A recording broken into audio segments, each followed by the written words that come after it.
से लेकर सातों अर्थों की एक वाक्यता करके हमको कृष्ण रूपता अगर बताएंगे तो हम भागवत जी का इतना मतलब समझ भी पाएंगे। अभी तो वेद में तो अधिकार सबका रहा नहीं है, तो इसलिए यहाँ मुझे ऐसा लग रहा है कि भागवत तत्वज्ञता इसलिए भी कह रहे हैं कि वेद में तो अधिकार नहीं रहा है, तो सबका भागवत जी में अधिकार। तो भागवत जी से ही वो तत्व रूपता अगर समझ लेता है तो फिर वो पुष्टि मार्ग को अच्छी तरह से जी भी सकता है।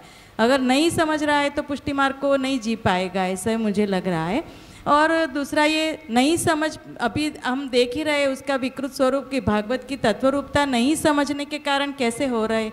सब कुछ भागवत जी का अभी आजीविका तो उसका उपयोग करके कर रहे हैं। तो अभी जो जैसे गुरु कर रहे हैं तो अभी शिष्य को भी ये समझ में नहीं आ रहा है कि भागवत जी क्या है, भागवत जी का स्वरूप क्या है और किस तरह से उसको समझना चाहिए, नहीं समझ में आ रहा है। तो इसीलिए महाप्रभु जी यहाँ भी हमको कह रहे हैं कि पठनियम प्रयत्न सर्व हेतु विवर्जितम। तो कोई भी हेतु के बगैर हमको भगवत जी की तत्वरूपता समझ में आए, इसीलिए यहाँ इतना उनको जोर दे के एक लक्षण के रूप में, गुरु के लक्षण के रूप में हमको यहाँ बता दिया है कि ये तो होना ही चाहिए एक गुरु के लक्षण में, अगर नहीं है तो ये सब होने की संभावना है। इसलिए मुझे ऐसा लग रहा है। जी जी, दंडवत प्रणाम। जय जय दंडवत प्रणाम। जैसे यहाँ पे पहले बताया हुआ है कि तत्साधनम न विदा भक्तिस तत्प्रतिपादिका गीता संक्षेपतस तस्या वक्ता स्वयं अबुध हरि तद विस्तारो भागवतम। तो मुझे ऐसा लग रहा है कि यहाँ पे इसलिए लिया जा रहा है कि क्योंकि जो साधन है प्रेम प्रकट करने का वो भागवत जी में विस्तार से बताया हुआ है। तो जब गुरु भागवत तत्वज्ञ होंगे तब वो साधन शिष्य को बता पाएंगे, क्योंकि तब उसको फल की प्राप्ति हो पाएगी। तो जो साधन जब गुरु को आएगा तभी वो बता पाएंगे। और यहाँ पे जैसा बता रहा है कि तद विस्तारो भागवतम, उसका विस्तार भागवत में किया हुआ है नववेदा भक्ति का, इस कारण गुरु का तत्वज्ञ होना जरूरी है। यहाँ पे ऋषिक का प्रश्न एक बार मैं दोहरा रहा हूँ कि तत्वज्ञता यहाँ पे जो बताई गई है उसको किस प्रकार समझना है, ऐसा ही आपका प्रश्न है। तो उसमें मेरे को ऐसा लग रहा है कि दो दृष्टिकोण से सोच सकते हैं कि एक तो महात्म्य और एक भक्ति के स्वरूप, मतलब महात्म्य बिना तो भक्ति का जो मूल स्वरूप है उसको हम समझ नहीं पाएंगे। और यहाँ पे पुष्टि भक्ति की बात हो रही है तो, और शुरू से ही हम यहाँ पे देखें तो गीता जी के मूल वचन से बात शुरू हो रही है कि गीता के वाक्यों से कि भक्ति के अलावा दूसरा कोई उपाय नहीं है। और वहाँ पे संपूर्णतया हम उस स्वरूप को समझ नहीं पा रहे हैं, इसलिए उसके विस्तार की आवश्यकता होने से भागवत आप श्री स्वयं रची आपने। तो एक हिसाब से तो सोचा जाए तो स्पष्ट भक्ति में या प्रभु में भक्ति हो उसकी प्रवृत्ति के लिए ही ये समझ में आ सकता है। तो भक्ति का अच्छे से ज्ञान हो जाता है उसको ध्यान में रख करके, तो तत्वज्ञता उस अर्थ में कही हो ऐसा समझ में आ रहा है, क्योंकि भक्ति मार्ग में प्रवृत्त होना है। और यहाँ पे जैसे आपने आज्ञा की थी कि पूर्व में मर्यादा आदि की बात हो करके अब केवल पुष्टि की बात यहाँ से शुरू हो रही है। तो भक्ति के लिए यहाँ पे हो उतने अंश में तत्वज्ञता समझ में आ रही है। बाकी अन्य ज्ञान तो क्या है कि वेद इत्यादि से भी हो जाता है, पर भक्ति का जो स्वरूप है वो भागवत के अलावा और कहीं से ज्ञात नहीं हो सकता है। तो तत्वज्ञता इस अर्थ में यहाँ पे हो ऐसा मेरे को समझ में आ रहा है। हाँ, धन्यवाद प्रणाम। जैसे मुझे ये लग रहा है कि यहाँ पे जैसे महाप्रभु जी सबसे पहले गुरु के लिए आज्ञा करेगी कृष्ण सेवा पर, तो वो एक साधन बता दिया कि कृष्ण सेवा परायण होना चाहिए, तो जो निरंतर उससे कृष्ण सेवा करता रहना है। अब कृष्ण सेवा जो करेगा उसका प्रमेय और फल, मतलब साधन तो हो गया बट उसका प्रमाण प्रमेय और फल क्या होगा। तो अगर जो श्री भागवत का जो तत्वज्ञ श्री कृष्ण है वो जानेगा तभी ही उसके लिए वो प्रमेय रूप जो भगवान है वो फल रूप उसके लिए बन पाएंगे। अगर भागवत के अलावा किसी और तत्व से वो श्री कृष्ण को जानेगा या विभूति रूप जानेगा, कोई और तरीके से जानेगा और कृष्ण सेवा करेगा, तो उसको वो कृष्ण सेवा फलदायी नहीं बनेगी जैसे कि महाप्रभु जी फलदायी इसको मानते हैं। तो उसका जो प्रमाण प्रमेय साधन फल इनका जो समन्वय हो कि जो एक वाक्यता होनी चाहिए, वो अगर भागवत का तत्वज्ञ जो श्री कृष्ण है उसको हिसाब से समझेगा, उसे मानेगा, तभी वो प्रमेय रूपा बन के वो कृष्ण सेवा फल रूपा बन पाएगी। इसलिए ये भागवत तत्वज्ञता यहाँ पे महाप्रभु जी कह रहे हैं।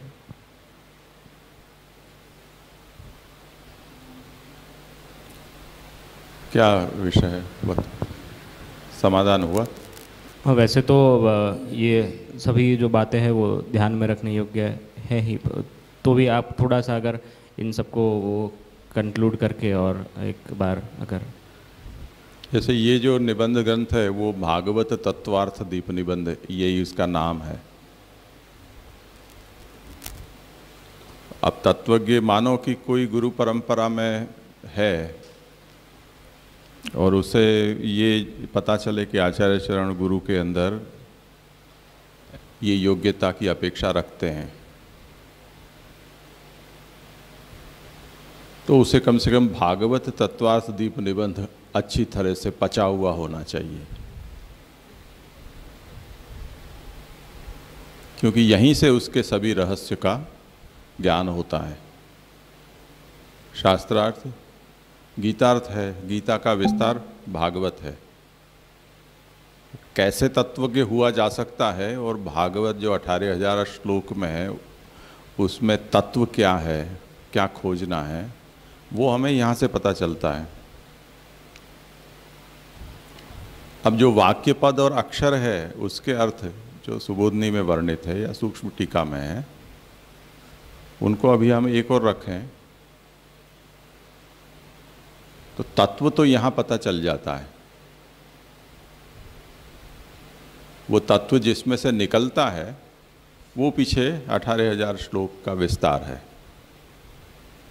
तो जैसे हम छाछ में से मक्खन निकालते हैं, वो मक्खन उसका तत्व होता है और बाकी का जो हिस्सा है वो छाछ है।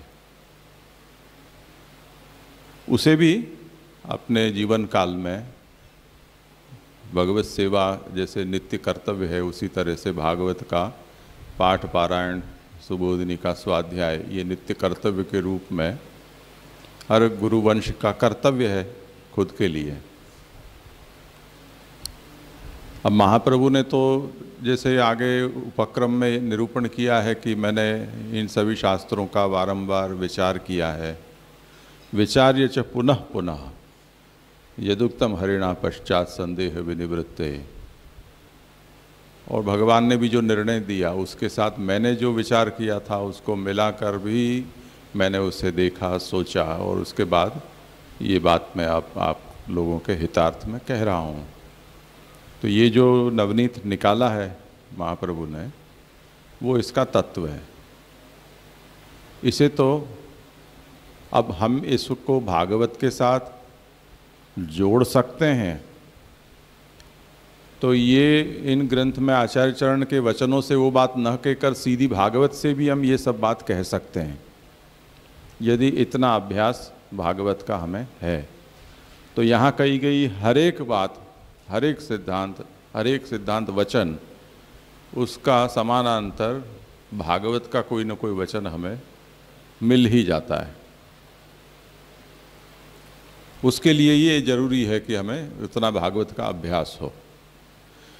तो यदि इतनी कुशलता न भी है तो महाप्रभु ने जो तत्व निकाल कर हमें समझाया है उसे हम समझ लें तो भी भागवत तत्वज्ञता तो हो ही जाती है। तो भागवत तत्वार्थ दीप निबंध ये है। इस तत्वार्थ दीप निबंध को समझने से भागवत तत्वज्ञता आ जाती है, तत्वज्ञता हो जाती है। अब वो भागवत का तत्व किस तरह से है वो जीवन भर आप उसका विमर्श करते रहो। तो एक वक्त इसको दृढ़ कर लोगे तो जब भी भागवत का अभ्यास करोगे तो यहाँ कहा गया जो तत्व है वो वहाँ जब भी मिलेगा तब हाँ ये रहा, ऐसे हमें संतोष हो जाएगा कि भागवत तत्व जो वहाँ कहा है, इस तरह से। दूसरी बात यह है कि महाप्रभु का भागवत के ऊपर विशेष प्रेम है, आग्रह है, और वो होने का उचित कारण भी महाप्रभु बताते हैं कि सभी शास्त्रों के प्रकट हो जाने के बाद व्यासावतार ने इस भागवत को प्रकट किया और उसके प्राकट्य की प्रक्रिया भी बड़ी विलक्षण है कि स्वयं व्यास को जो अपरितोष हुआ इतना सब कार्य करने के बाद भी, और तब जब नारद जी ने उनको उनके अपरितोष का कारण समझाया कि और सब कुछ किया पर भगवान के गुण नहीं गाए हैं आपने, तो भगवान के गुणगान के रूप में ये शास्त्र प्रकट हुआ है। इसलिए भागवत का जो सार है वो कृष्ण है, कृष्ण का निरूपक ये शास्त्र है, और कृष्ण सेवा का ही ये मार्ग महाप्रभु भी प्रकट कर रहे हैं, वो भी भागवत आश्रित है। तो जितनी भी लीलाएं हैं, ठाकुर जी की सेवा का प्रकार, उसकी पीछे रही हुई भावना, भक्ति मार्गी जितने भी उत्सव के प्रकार, वो अधिकार सब कुछ भागवत के आश्रित हैं। तो जो मार्ग इसमें से निकला है उसके सोर्स का ज्ञान तो कम से कम उपदेशक को होना चाहिए ना, अन्यथा वो क्या निरूपण करेगा। इसलिए वैसे वो ग्रंथ प्रवचनात्मक रहा श्री श्यामदादा का सेवा और ब्रजलीला, पर उसको समझे बिना हम भगवत सेवा के प्रकार को कैसे समझ सकते हैं। इसी तरह प्रमेय रत्नार्णव में जो फल विवेक बताया गया है उसको हम पढ़ें, तब हमें पता चलेगा कि किस तरह से सेवा और भागवत एक दूसरे के साथ जुड़े हुए हैं। तो उनको समझे बिना हम भगवत सेवा का कोई प्रकार नहीं कह सकते हैं। जितनी भी भावनाएं हैं, जितनी भी प्रक्रियाएं हैं सेवा संबंधी, वो सब भागवत आश्रित हैं। तो जिनको सेवा का उपदेश जिनको कर रहे हैं उन शिष्यों को भी वो उपदेश करना है तो भागवत प्रमाण है, तो प्रमाण मूलक उपदेश हमको करना है तो भागवत तत्वज्ञ तो होना पड़ेगा। ये सब बातें हैं।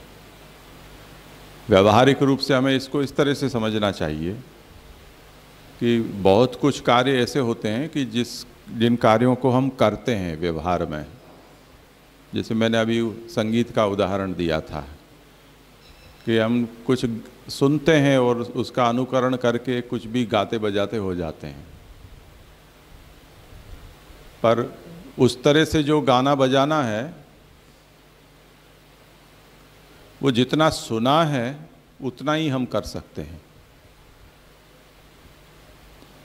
अपनी ओर से अपन कुछ भी गा नहीं सकते हैं क्योंकि अनुकरण मात्र किया है।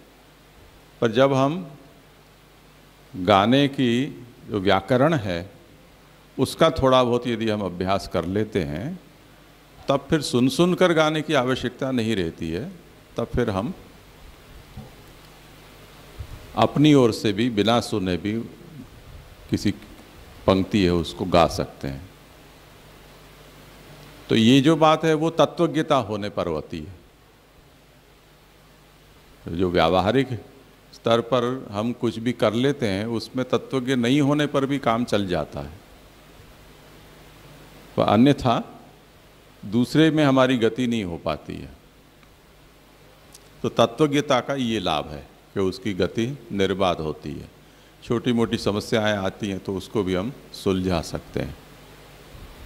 इसलिए तत्वज्ञता का ज्ञान आवश्यक है गुरु के लिए, शिष्यों के लिए भी। इसलिए महाप्रभु का ये सार्वत्रिक उपदेश है सभी के लिए, पठनीयम प्रयत्नेन सर्वहेतु विवर्जितम।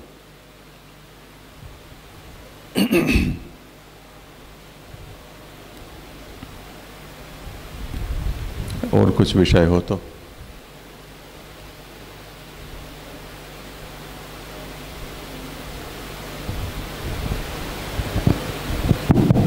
जैसे तत्वज्ञता ऐसे समझ सकते हैं, सिर्फ भागवत के विषय में नहीं, पर जैसे महाप्रभु जी कह रहे कि जब साधन दशा में है तो जो 4 प्रमाण है वेद, भागवत, ब्रह्मसूत्र और गीता जी, उससे हमको समझना है एक वाक्यता जो ब्रह्मवाद की। फिर महाप्रभु जी कहते हैं कि जो फलावस्था है उसमें वो कोई भी शास्त्र का अध्ययन करेगा, वो जो अर्थ इससे निकल रहा है वो उसमें भी देख पाने के लिए समर्थ होगा। तो ऐसे तत्वज्ञता सोच सकते हैं कि प्रारंभ दशा में ये 4 शास्त्र, बट बाद में जब फलावस्था सिद्ध हो जाती है तो कई भी, जैसे यहाँ भी आयुर्वेद सर्वनिर्णय में महाप्रभु जी ने काव्य, आयुर्वेद सबके विषय में ब्रह्मवाद को सोचा है, वैसे वो व्यक्ति समर्थ हो जाए। ऐसा तो नहीं लगता है। सबसे पहले तो ये 4 प्रमाण वाली बात है, उसको भी हमें करेक्ट कर लेनी चाहिए कि 4 प्रमाण की बात नहीं है, प्रमाण चतुष्टय की बात है।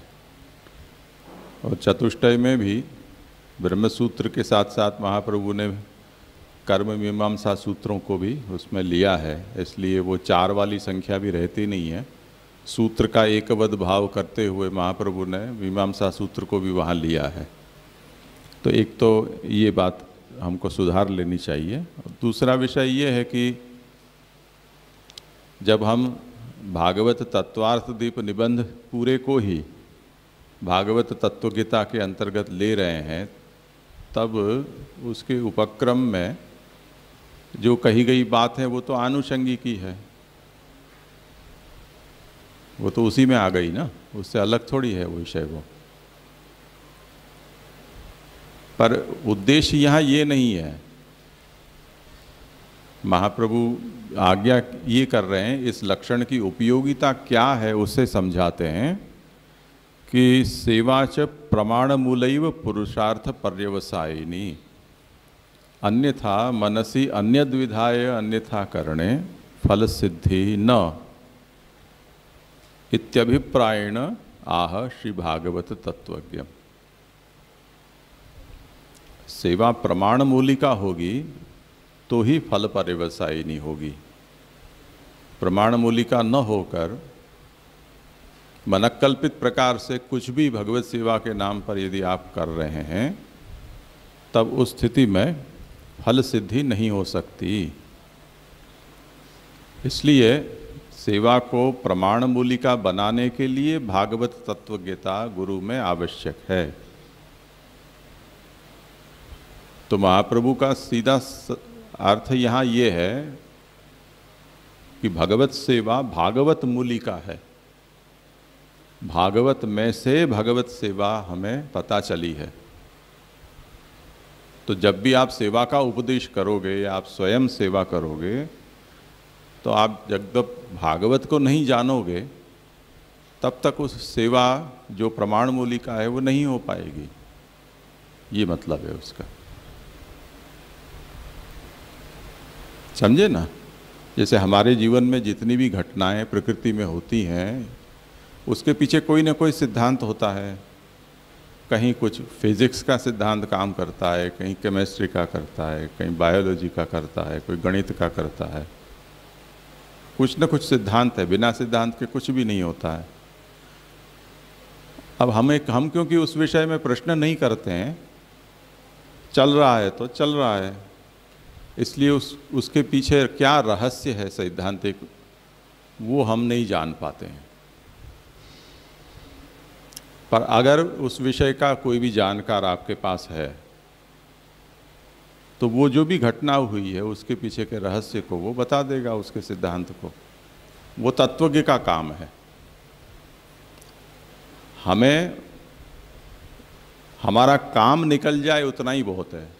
तत्व से हमें क्या लेना देना, एक सामान्य मनुष्य के रूप में जब हम व्यवहार करते हैं तब। पर मार्गदर्शक के लिए उसका तत्वज्ञ होना जरूरी है। अब हम रसोई में बर्तन मांज के उसको गीले करके और हमने खासा करके रखे और एक कटोरी में दूसरी कटोरी फंस गई। अब हम तो कहेंगे फंस गई निकालो, कोई ताकत वाले आदमी को बुलाओ, हमसे नहीं हो रहा है। अब ये छोटा सा फिजिक्स का सिद्धांत है, फंस गई, ये कोई काम वाली बाई का या उसका कोई पराक्रम नहीं है कि उसने ठोक पीट के लगा दी हो। वो जो फंसती है तो कितनी आराम से फंस जाती है। निकालने पर वैक्यूम हो गया, अंदर की हवा अंदर कैद हो गई, बाहर निकलने की जगह नहीं बची, तो वो अब नहीं जाने दे रही है उसको। तो छोटी सी एक फिजिक्स की घटना है। अब उसमें ताकत की कोई ज़रूरत नहीं है। फिजिक्स का जिसको ज्ञान होगा वो क्षण भर में बिना परिश्रम के उसको निकाल सकता है। तत्वज्ञता यहाँ काम आती है। हमने रसोई बनाई, कभी कभी काम पड़ता है, नमक ज़्यादा गिर गया, अब हम परेशान हो गए। अब यहाँ भी कोई केमिस्ट्री का सिद्धांत है, अगर आपको किसी चीज़ में ज़्यादा नमक पड़ गया है, अब उसको आपको बैलेंस करना है तो क्या कर सकते हो। तो नमक का मारक जो तत्व हो या उसको जो सोखने वाला हो, रिवर्स ऑस्मोसिस का सिद्धांत है जो नमक के कारण होता है,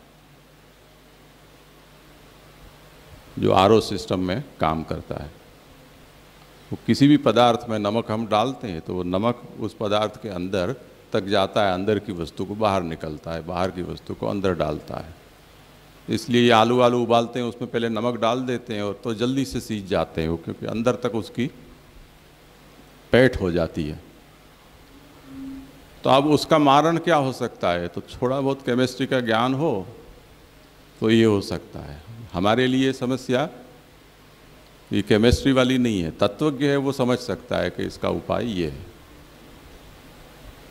तो तत्वज्ञता ऐसी जगह, गुरु के लिए तत्वज्ञ होना जरूरी है, सामान्य शिष्य के लिए तत्वज्ञ नहीं होगा तो चलेगा, क्योंकि वो 100 जो लोगों को ये बात कहेगा और 100 लोग पूछेंगे उससे कि अब क्या करना, ऐसा हुआ तो आपके पास उसका समाधान तो होना चाहिए ना।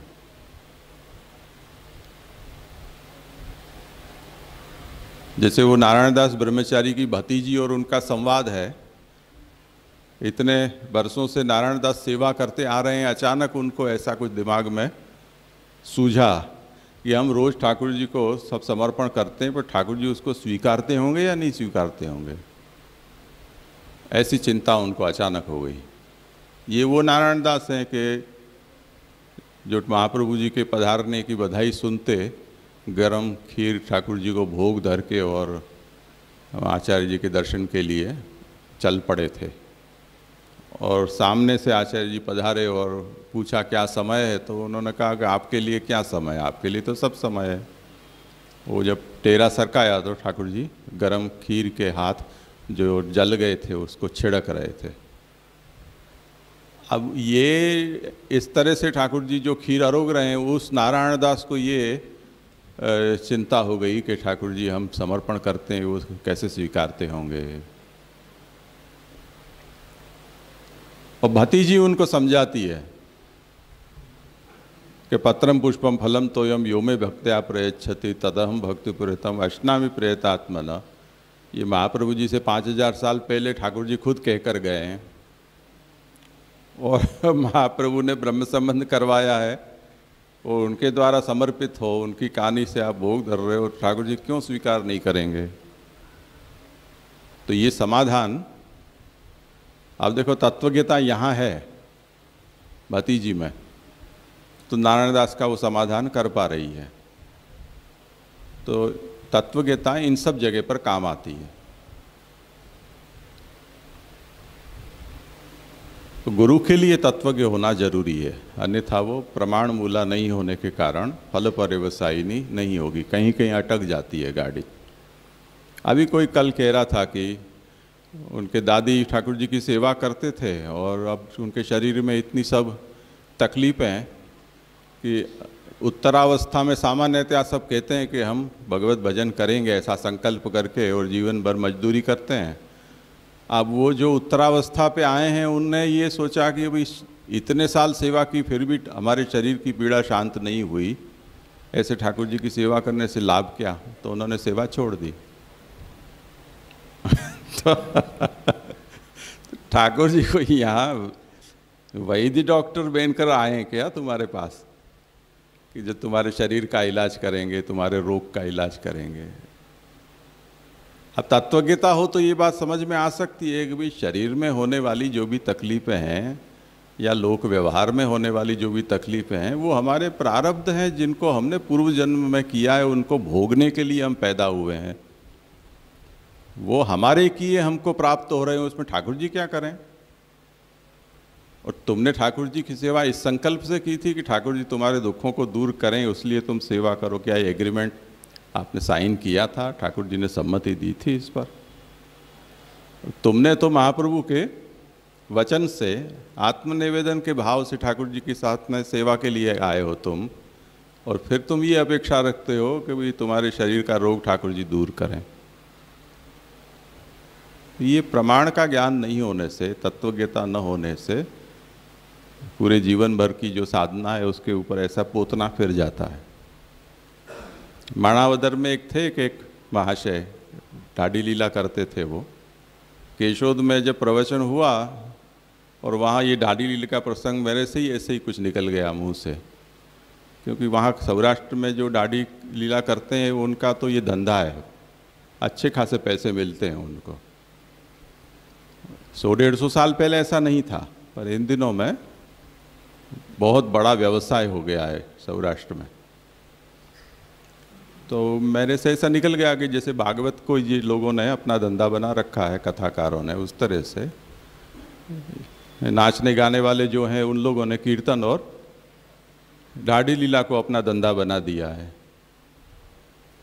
तो उनको वो बात बहुत चुभी, तो लड़ने आए वो, क्योंकि उस समय मंच पर कुछ 20-22 गोस्वामी थे।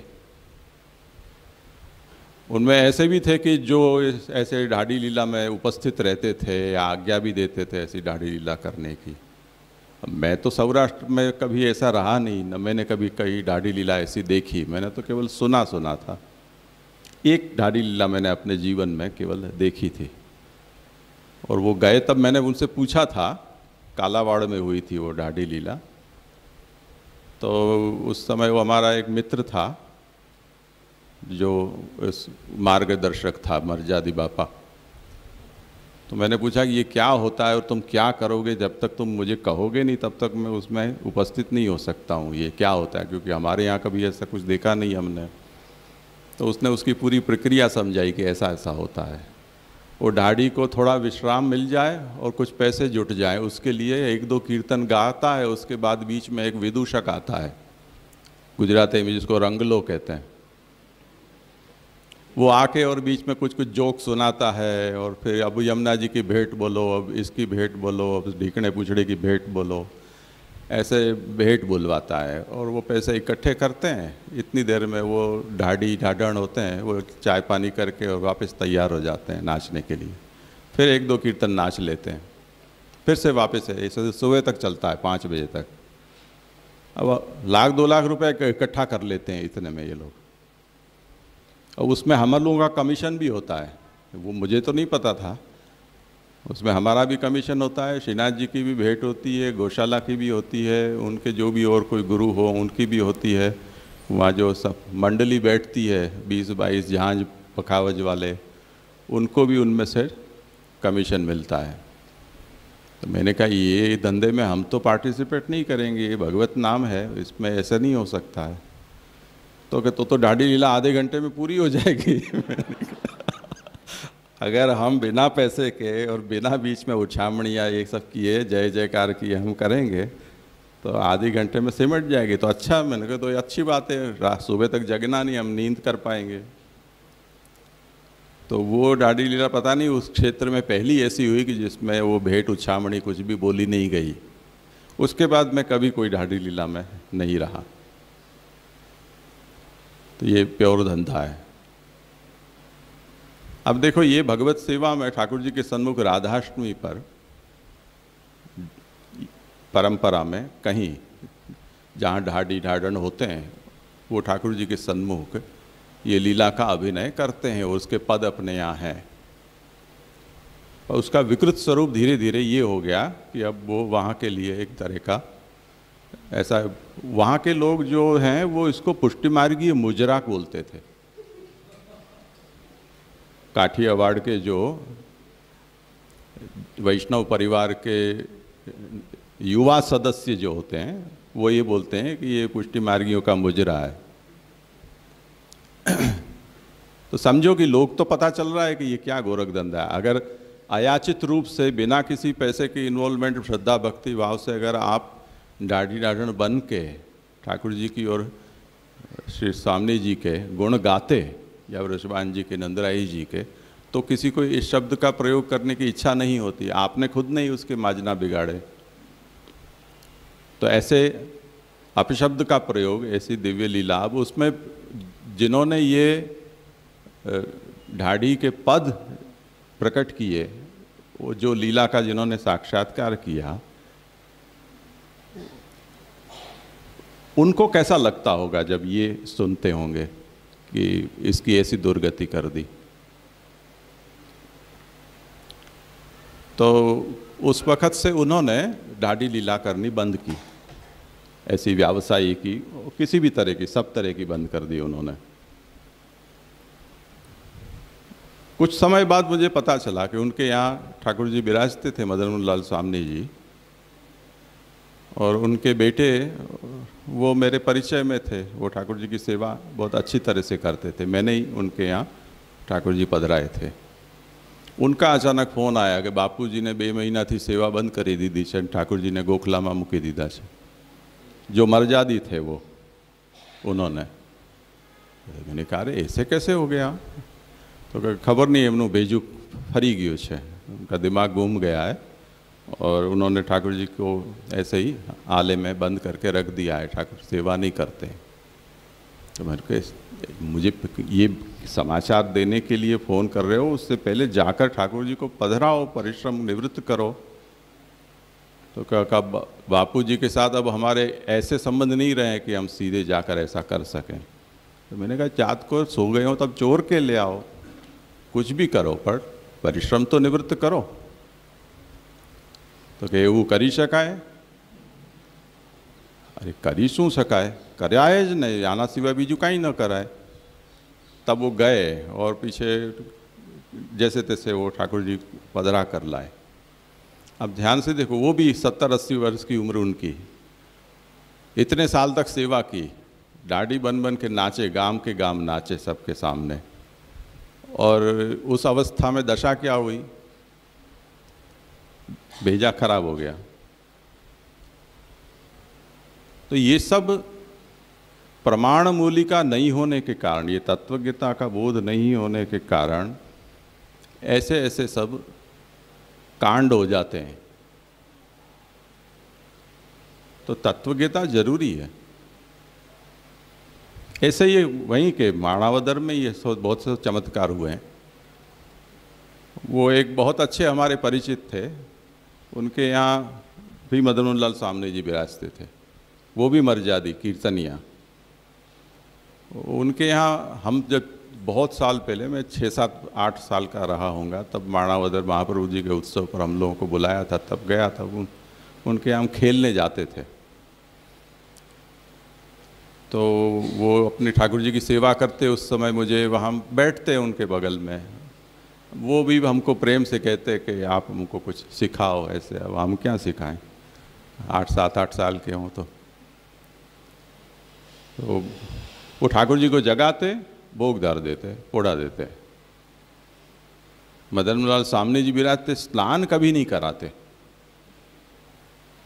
अब हम देखते हुए भी हमको ऐसा लगता है कि भाई बिना स्नान किए ऐसे कैसे ठाकुर जी को भोग भी आ गए और पोड़ भी गए। तो ऐसे ही मैंने पूछा उस समय कि भाई आप स्नान नहीं कराते हो? क्योंकि नहीं, उसकी आज्ञा नहीं है। एक सौराष्ट्र में ये एक रोग और है आज्ञा का, यानी आदमी को घर में संडास रिपेयर करवानी हो या बाथरूम का नल बदलना हो तो भी आज्ञा लेते हैं। पर ये आज्ञा पता नहीं कैसे नहीं ली या उनको दी नहीं गई, ये अभी तक समझ में नहीं आया रहस्य। एक आध बार चक्कर लगा के आओ सौराष्ट्र में, 2-4 दिन में फ़ोन आने शुरू होते हैं कि भाई हमको ट्यूबलाइट खराब हो गई है तो बदलवा लें, आज्ञा दो। ऐसे ऐसे फ़ोन आते हैं। तो हर चीज़ की आज्ञा होती है, पता नहीं स्नान कराने की आज्ञा क्यों नहीं ली और क्यों दी नहीं गई, या क्यों चेक नहीं किया गया कि स्नान नहीं करते हैं ठाकुर जी इनके। तो ये तो प्राथमिक विषय है ना। कोई पुष्टि मार्गी न हो मर्यादा मार्गी भी होगा, मर्यादा न होगी, प्रवाही भी होगा, वो खुद भी तो नहाता होगा। बिना नहाए बासी कपड़े पहनकर सो के सीधे कोई खाने थोड़ी बैठता है। तो ऐसी ऐसी विचित्र प्रणाली। अब ये प्रमाण मूली का सेवा, या तो गुरु ने उसको उपदेश नहीं दिया, बेदरकार होगा गुरु, या सेवा करने वाला उसका अधिकारी नहीं होगा, या स्नान एक पूजन या सेवा का उपचार है ऐसा उसे ज्ञान नहीं होगा। जो कुछ भी हो, कुछ तो गड़बड़ घोटाला है। इसलिए सेवा प्रमाण मूला होने के लिए भागवत तत्वज्ञता आवश्यक है।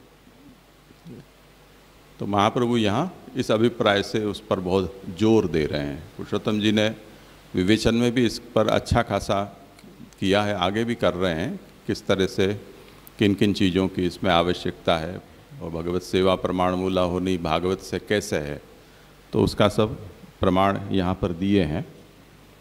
वो केवल नमूने के तौर पर हैं उपलक्षण विधि से, पर जब हम भागवत को अच्छी तरह से पढ़ें समझें तब महाप्रभु के मार्ग के साथ उसका कैसा घनिष्ठ संबंध है और सेवा भक्ति की प्रणाली के साथ उसका कैसा घनिष्ठ संबंध है वो हमें पता चलता है।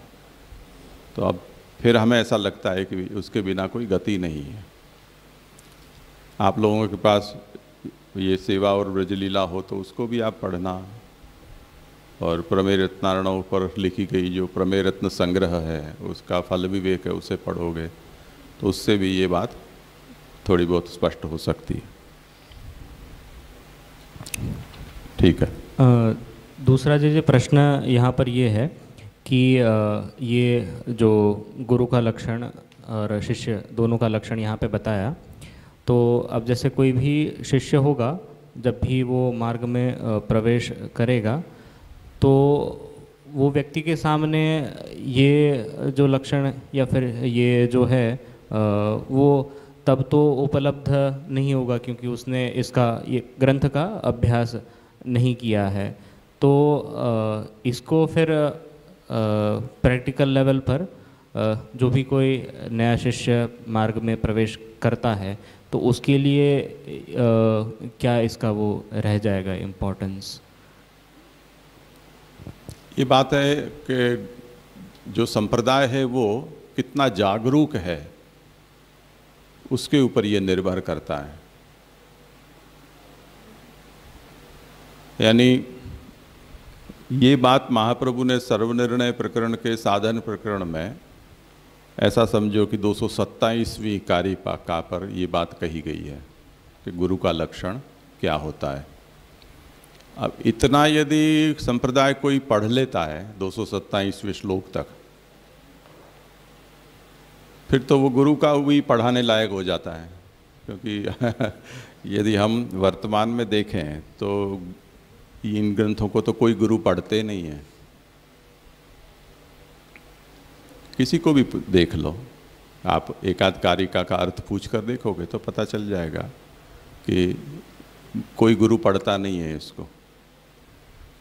और अगर यहाँ तक किसी जिज्ञासु ने इसे पढ़ लिया है तो फिर गुरु को पढ़ाने लायक हो जाएगा। तो ये बात तो सही है, पर तब ये बात सही नहीं होगी कि जैसे हम किसी दुकान में जाकर कोई चीज़ खरीदते हैं, वो तौल कर आपको देता है, तो ग्राहक सुरक्षा के जो भी कानून हैं उनका भारत सरकार ने बहुत प्रचार कर रखा है कि आपके अधिकार क्या हैं। तो एमआरपी से ज़्यादा पैसे कोई आपसे ले रहा है तो आप उसकी दुकान बंद करवा सकते हो। एक्सपायरी डेट वाली कोई दवाई या कोई चीज़ अगर आपको कोई बेच रहा है तो आप उसकी कंप्लेन कर सकते हो। जितने वजन की वस्तु आपने मांगी है उससे कम तोल कर कोई दे रहा है तो उसका परीक्षण करने के लिए भी आपके पास अधिकार है। या पेट्रोल पंप पर जाते हो और उसने आपको जितने आपने मांगा है उतना भरा, पर आपको भरोसा नहीं है कि इसकी नोज़ल में से जो आ रहा है फ्लो, उससे सही मात्रा में तेल आपके टंकी में जा रहा है कि नहीं। तो वहाँ उसके मानक रखे होते हैं, उससे लेकर आप उसको नपवा सकते हो। जितनी डेंसिटी होनी चाहिए उतनी डेंसिटी से यदि कम या ज़्यादा का तेल है तो उसकी टेस्ट की किट भी वहाँ होती है, वो आप चेक कर सकते हो। आजकल के जो वो पंप होते हैं उसके ऊपर तो वो डेंसिटी के साथ ही लिखा हुआ ही आता है। ये सब आपके अधिकार हैं। अब इन सब चीज़ों का प्रचार सर्वत्र है, तो ये जो समाज जागृत होता है वो जिनके लिए ये सब व्यवस्थाएं या सुविधाएं दी गई हैं उनको भी उनके अधिकार को अवगत कराती हैं कि आप अपने अधिकार को जाने पहचाने। जैसे पुलिस दादागिरी करती है, रास्ते पर गए, उसने चाबी निकाल दी, डॉक्यूमेंट्स आपसे ले रही है।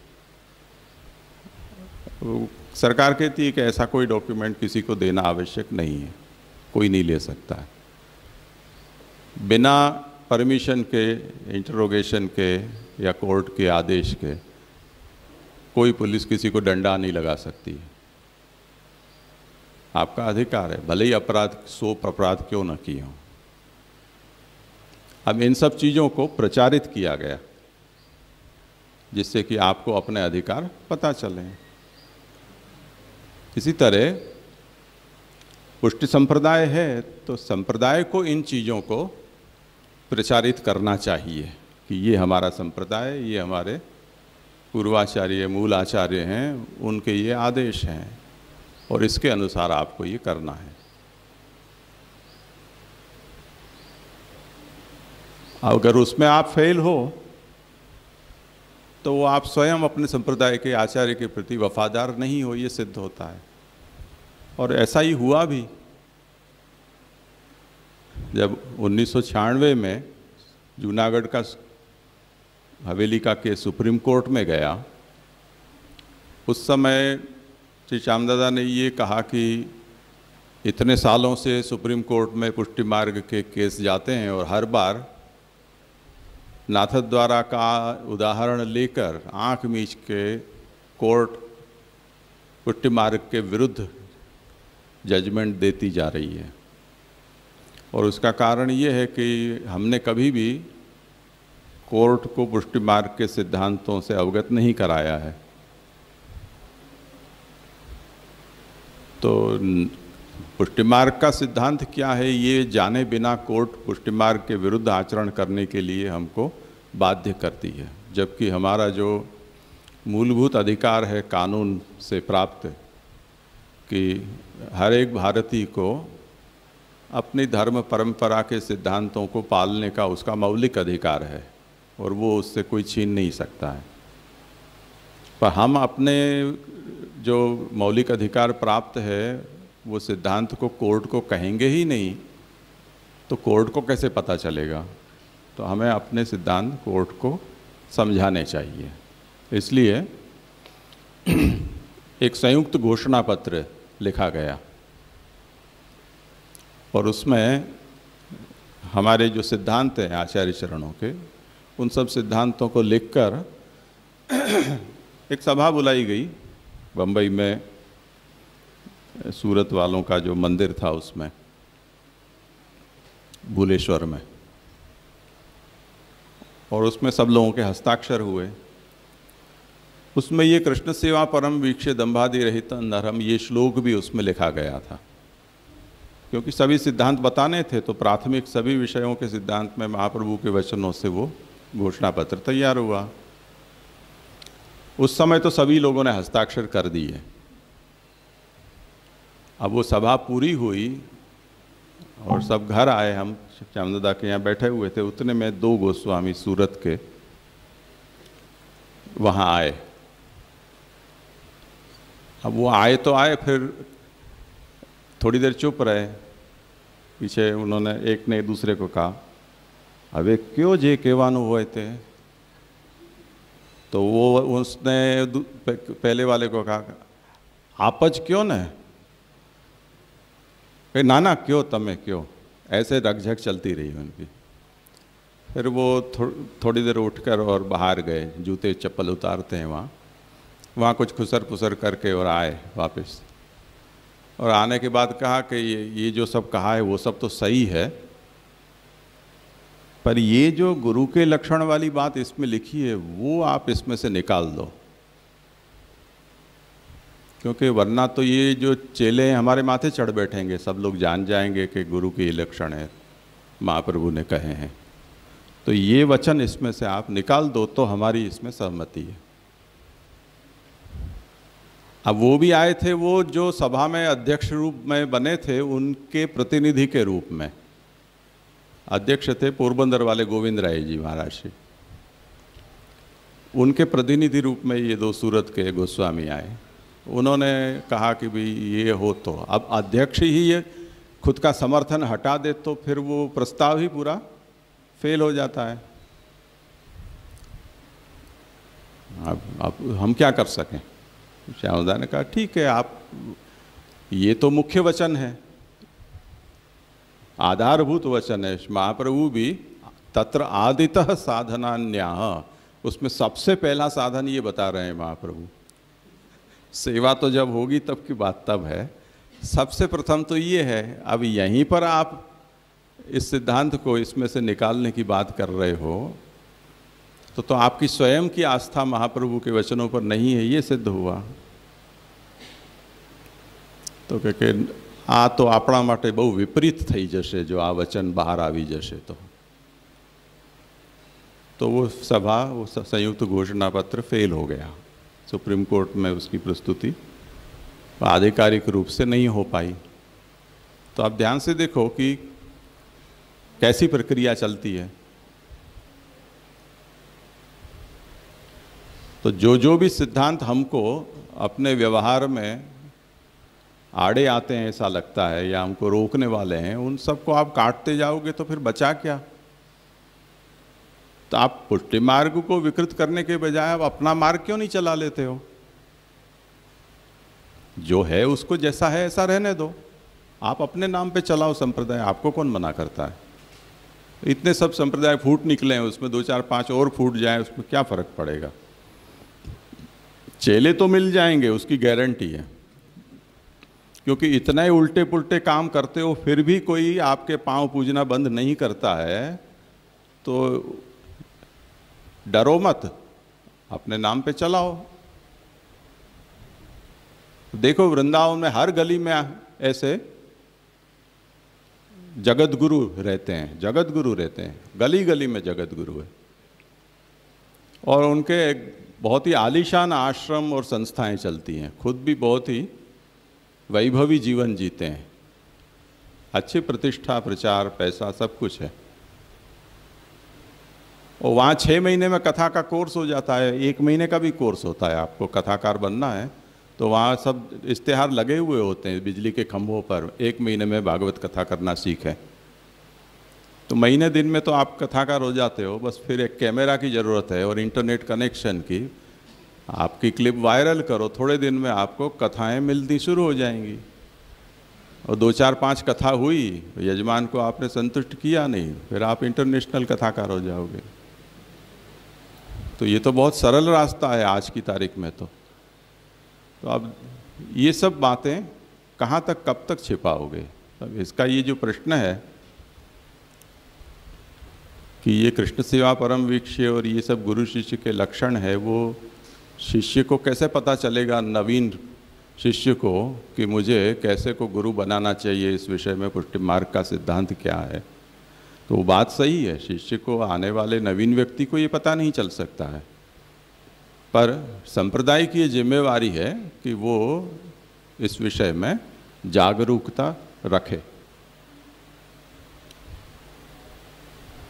तो कोई भी दादागिरी आपके सामने करता है, सरकारी अफसर, आप उसका आईडी ले सकते हो, तुम यही व्यक्ति हो या नहीं, उसकी आपके पास क्या प्रूफ है? कोई पुलिस के कपड़े पहन कर आ गया तो आप उसका आईडी प्रूफ मांग सकते हो और उसमें वो मना नहीं कर सकता है। डॉक्टर इलाज करता है तो आपके पास डिस्पेंसरी चलाने के लिए लाइसेंस है या प्रॉपर डिग्री है कि नहीं, वो डॉक्टर से आप मांग सकते हो और उसको देना होगा। ये आपका अधिकार है, आपके जीवन मरण का प्रश्न है। आपने तो उसको नब्ज दे दी, वो प्राण ले लेगा आपके, नौसिखिया होगा तो इससे आपको अपने अधिकार के प्रति जागरूक होना चाहिए। और अगर आप सत्संप्रदाय है, आपका कल्याण के लिए, लोक कल्याण के लिए आप कुछ कार्य कर रहे हो, तो इतनी ट्रांसपेरेंसी आप में भी होनी चाहिए कि आपके यहाँ के जो मूल सिद्धांत है और जो शिष्य वर्ग के अधिकार हैं, उन अधिकार से आप उनको वाकिफ़ कराओ। तो ये अवेयरनेस संप्रदाय को पैदा करनी होगी, ये हमारे सिद्धांत हैं। और तुमको यदि इसमें प्रवेश करना है या किसी को गुरु बनाना है तो गुरु की योग्यता ये आचार्य चरणों द्वारा कही गई है। अगर ऐसा गुरु नहीं मिलता है तो बिना गुरु के ग्रंथ को गुरु मान के ही तुम इस मार्ग में प्रवेश ले सकते हो, उसमें कोई रोक नहीं है। ऐसी स्पष्टता हमें करनी चाहिए। ठीक है?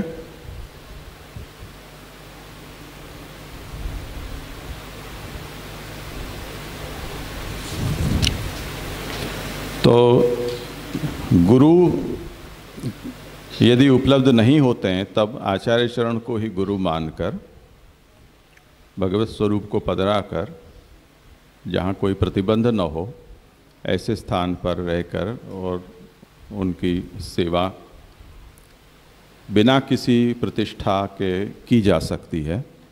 और उसमें महाप्रभु जो मूलाचार्य हैं उनकी अपनी ओर से सम्मति है, इसलिए वो भगवत सेवा रूप जो साधना है उसकी वो भी प्रामाणिक मानी जाएगी।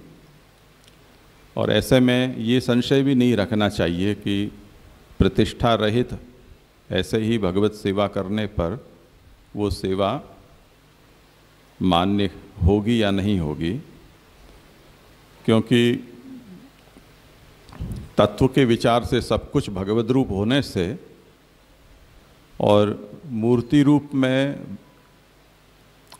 मेरा भजन जीवात्मा करे ऐसी भगवान की स्वयं इच्छा होने से भगवत मूर्ति में भगवान की उपस्थिति जो है वो विशेष रूप से होती है। इसलिए भक्ति मार्ग के सिद्धांत के अनुसार भगवत मूर्ति में जो कोई भी उपचार किए जाते हैं वो भगवान को ही प्राप्त हो रहे हैं, ऐसा समझना चाहिए। अब उसमें आगे और हेतु बता रहे हैं कि साकार व्यापकत्वाच्च मंत्रस्यापि विधानतः श्रीकृष्णं पूजयेत् भक्त्या यथा लब्धोपचारकैः। साकार होने से, व्यापक होने से और मंत्र का भी विधान होने से मूर्ति में भगवत भजन प्रमाण मूलक है। इसलिए जो भी उपचार हमें उपलब्ध हों उनसे भक्ति भाव से श्री कृष्ण की पूजा करनी चाहिए। ये कारिका का तात्पर्य है। अब साकार व्यापकत्वाच्च उसे समझाते हैं। व्यापकम साकारम ब्रह्म इति। ब्रह्म कैसा है कि जो व्यापक भी है और साकार भी है। तो व्यापक होने से सभी रूप में ब्रह्म है और साकार होने से मूर्ति रूप में। तो व्यापक और साकार ब्रह्म है। इसलिए जिस मूर्ति में हम भगवत भजन करते हैं वो मूर्ति भी उसी व्यापक और साकार ब्रह्म का एक रूप है। हमारे यहाँ उसे अवतार नहीं माना जाता है टेक्निकल सेंस में, पर जैसे श्री रामानुज संप्रदाय है, उसमें भगवान मूर्ति को भी अर्चावतार कहा जाता है। यद्यपि वो अवतार से न्यून हम भी नहीं मानते हैं, क्योंकि उस रूप में मैं आपका उद्धार करना चाहता हूँ, ऐसा भगवान का संकल्प होने से जिसके माथे प्रभु विराजते हैं उसके लिए वो भगवान का अवतार ही है, प्राकट्य ही है। जैसे पद्मनाभ दास जी के प्रसंग में आता है कि उन्होंने, महाप्रभु जी ने जब कहा कि तुम भगवत सेवा करो, तो उन्होंने ये अपनी व्यथा बताई कि मैंने बहुत शास्त्र पढ़ रखे हैं और इसलिए जब तक मैं प्रकट महात्म्य का दर्शन नहीं कर लेता हूँ तब तक मुझे विश्वास नहीं आएगा। तो आप वहाँ यमुना तट पर पधारे और वो कर्नावल पर मथुराधीश का प्राकट्य हुआ। तो ये उनके लिए हुआ प्राकट्य है। ये अवतार कई रूप होते हैं, ये भी एक प्रकार का अवतार ही है या प्राकट्य है। तो ऐसे जो भक्तों के चरित्र हैं उनके अंदर ऐसी बहुत सी कथाएं हमें प्राप्त हैं। तो साकार और व्यापक होने से मूर्ति भी भगवान ही है। अतः सर्वे कटकाद्युपचारा भगवद अवयवेष्वेव साक्षात्कृता भवन्ति। तो जो भी हम प्रभु को कटक कुंडल आदि आभूषण धराते हैं जिन जिन अवयवों पर, वो सब साक्षात भगवान को ही धराते हैं, ऐसा समझना चाहिए। तो ये दो प्रकार से मूर्ति में भगवत भजन बताया, एक भक्ति मार्गानुसार, दूसरा ये ब्रह्मवाद के सिद्धांत अनुसार। अब तीसरा, उपासना मार्गानुसारेणापि मूर्तावेव भगवत भजनम भवति इत्याह मंत्रस्यापि विधानतः। उपासना मार्ग में भी मूर्ति में भगवत भजन करने के लिए विधान उपलब्ध होते हैं। वो मंत्र विधान से वहाँ मूर्ति में भगवत भजन किया जाता है। न्यासादि पूर्वकम सर्व पूजा, वहाँ न्यासादि पूर्वक वहाँ सब तरह के पूजा के उपचार किए जाते हैं। न्यासादि पूर्वक का मतलब, न्यास का मतलब स्थापन, कहीं भाव का स्थापन होता है, कहीं उनके देवताओं का स्थापन होता है। तो न्यास है वो बहुत प्रकार के होते हैं, जैसे अंगन न्यास होते हैं, करण न्यास होते हैं। वो न्यास जैसे अंगन न्यास, करण न्यास पूजा कर्ता में किए जाते हैं, उसी तरह जो पूज्य मूर्ति या पूज्य जो अधिष्ठान है उसमें भी न्यास किया जाता है। क्योंकि जो भी पूज्य पदार्थ होता है वो कोई न कोई भौतिक पदार्थ ही होता है। जैसे कि जल का कलश हो गया, या सुपारी, चावल की ढेरी के ऊपर सुपारी रख दी, अथवा कोई भी बाजार में से लाई गई मूर्ति या चित्र हो गया। अब वो तो भौतिक है, प्राकृत है। तो भौतिक जो प्राकृत पदार्थ है उसका तो पूजन होता नहीं है, पूजन तो देव का किया जाता है। तो जिस पदार्थ में हमें पूजन करना है उसको देव बनाना पड़ता है। वो देव बनाने की प्रक्रिया मंत्र शास्त्र में न्यास द्वारा बताई जाती है। वो न्यास जैसे मूर्ति में होता है उसी तरह से जो भजन करता है उसमें भी वो न्यास किए जाते हैं। तो वहाँ का सिद्धांत ये है कि हमें देव की पूजा करनी है तो उसके लायक हमें भी देव रूप बनना होगा। तो उसके अनुरूप बनने के लिए हम देव बने। उस प्रकार का न्यास अंगन न्यास, करण न्यास के रूप में किया जाता है। तो मूर्ति जो पूजन करता है वो भी उस समय देव रूप में बन जाता है। अपने यहाँ वो द्वादशांग तिलक धारण किया जाता है। इसी तरह मुद्रा, छापा, ये सब धारण किए जाते हैं। ये सब सेवा के पूर्व एक तरह का अंगन्यास करन्यास ही है। तो उससे हम भले ही प्राकृत मनुष्य हैं, देह हमारी प्राकृत है, परंतु भगवत सेवा के लिए जब हम जाते हैं तब वो न्यास पूर्वक जाने पर एक तरह की सेवोपयोगिता हमारी तत्काल हो जाती है। इसमें संप्रदाय में अलग अलग परिपाटियां हैं। जैसे हमारे यहाँ तुलसी की कंठी नित्य धारण करने का विधान है, और रामानुज मध्व आदि संप्रदाय में पूजांग धारण की जाती है।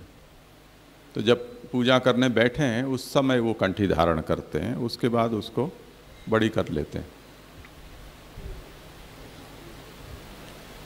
पर ये प्रक्रिया वहाँ भी बताई गई है कि जिस तरह से आप लोगों ने भी छोटी मोटी कोई भी पूजा तो की होंगी।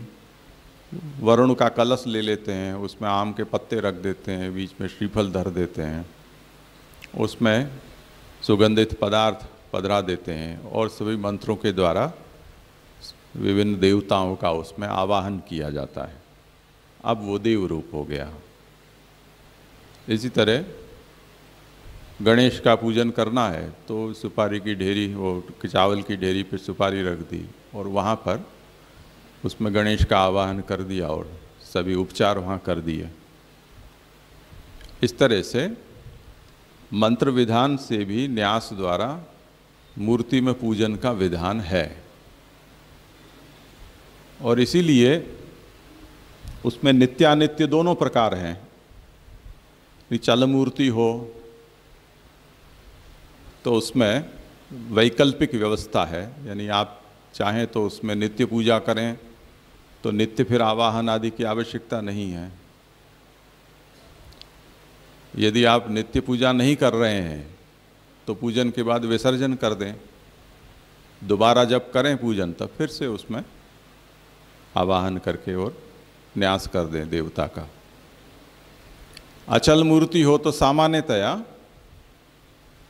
एक ही बार स्थापन होता है, पर फिर भी वहाँ भी विकल्प बताया गया है कि कभी जीर्णोद्धार करना हो गया देवालय का, उस स्थिति में मूर्ति की चालन विधि की जाती है, यानी उस स्थान से मूर्ति को कहीं और पधराना हो, उसके बिना जीर्णोद्धार हो नहीं सकता है, तो उसकी चालन विधि करके और मूर्ति को स्थानांतरित किया जाता है। फिर जीर्णोद्धार संपन्न होने के बाद उसका पुनर्स्थापन कर दिया जाता है। बहुत बड़े विशालकाय मूर्ति हों तो जैसे हमारे यहाँ ये होता है कि भावना से हम उसको स्थानांतरित कर दें, उस तरह से वो देव को वो विग्रह में से किसी और पदार्थ में पधरा कर और उस पदार्थ को उस मूर्ति के स्थान पर कोई अन्य स्थान ले जाकर पूजा की जाती है।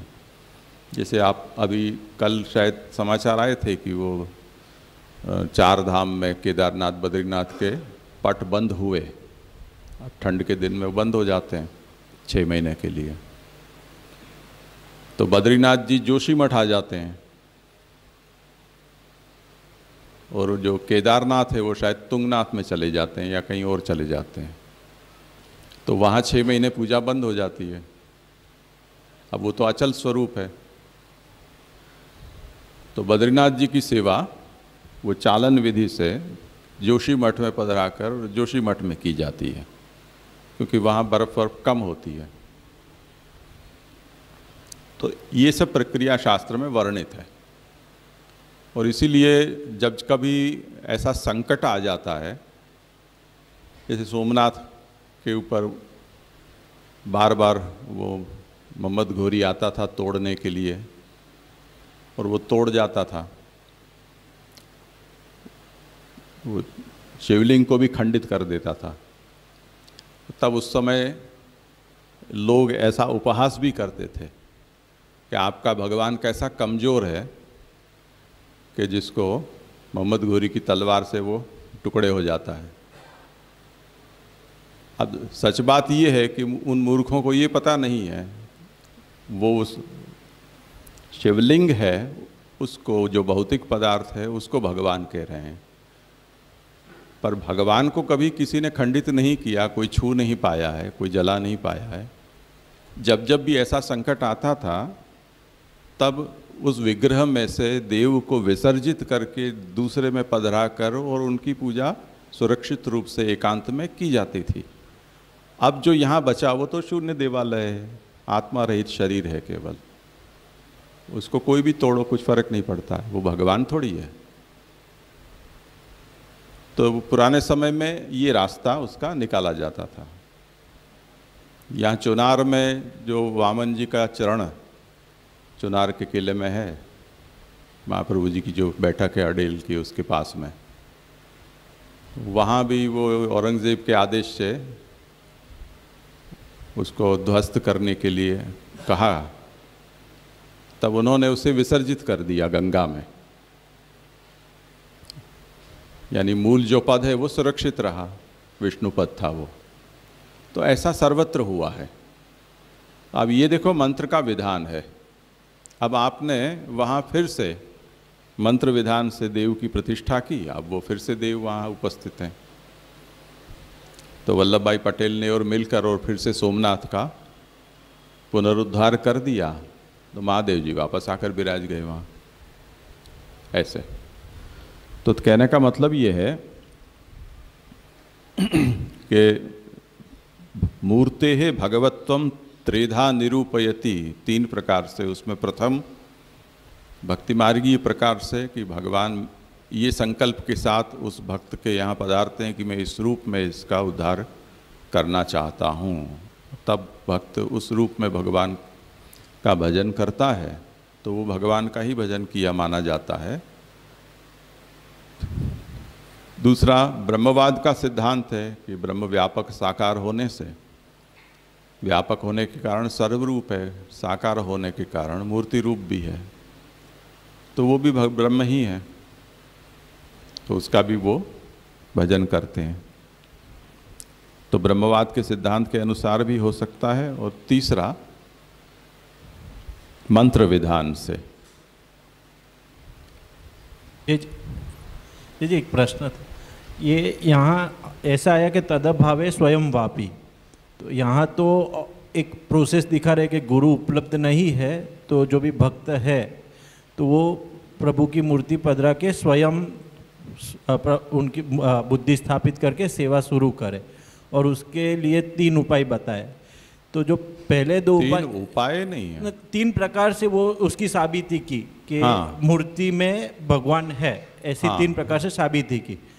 तो पहले 2 प्रकार तो समझ आए, लेकिन तीसरे प्रकार में जो साबिती कर रहे हैं वो मंत्रोपासन से कर रहे हैं, और जो हम उसको पहला मूल वचन है कि तदभावे स्वयं वापी, मतलब जो शिष्य है वो मूर्ति को स्वयं लेके प्रकार शुरू करे, तो उसको तो ये कोई बुद्धि है नहीं, ये जो उपासना मार्ग की पद्धति की रीत है वो, तो ये थोड़ा समझ नहीं पड़ा।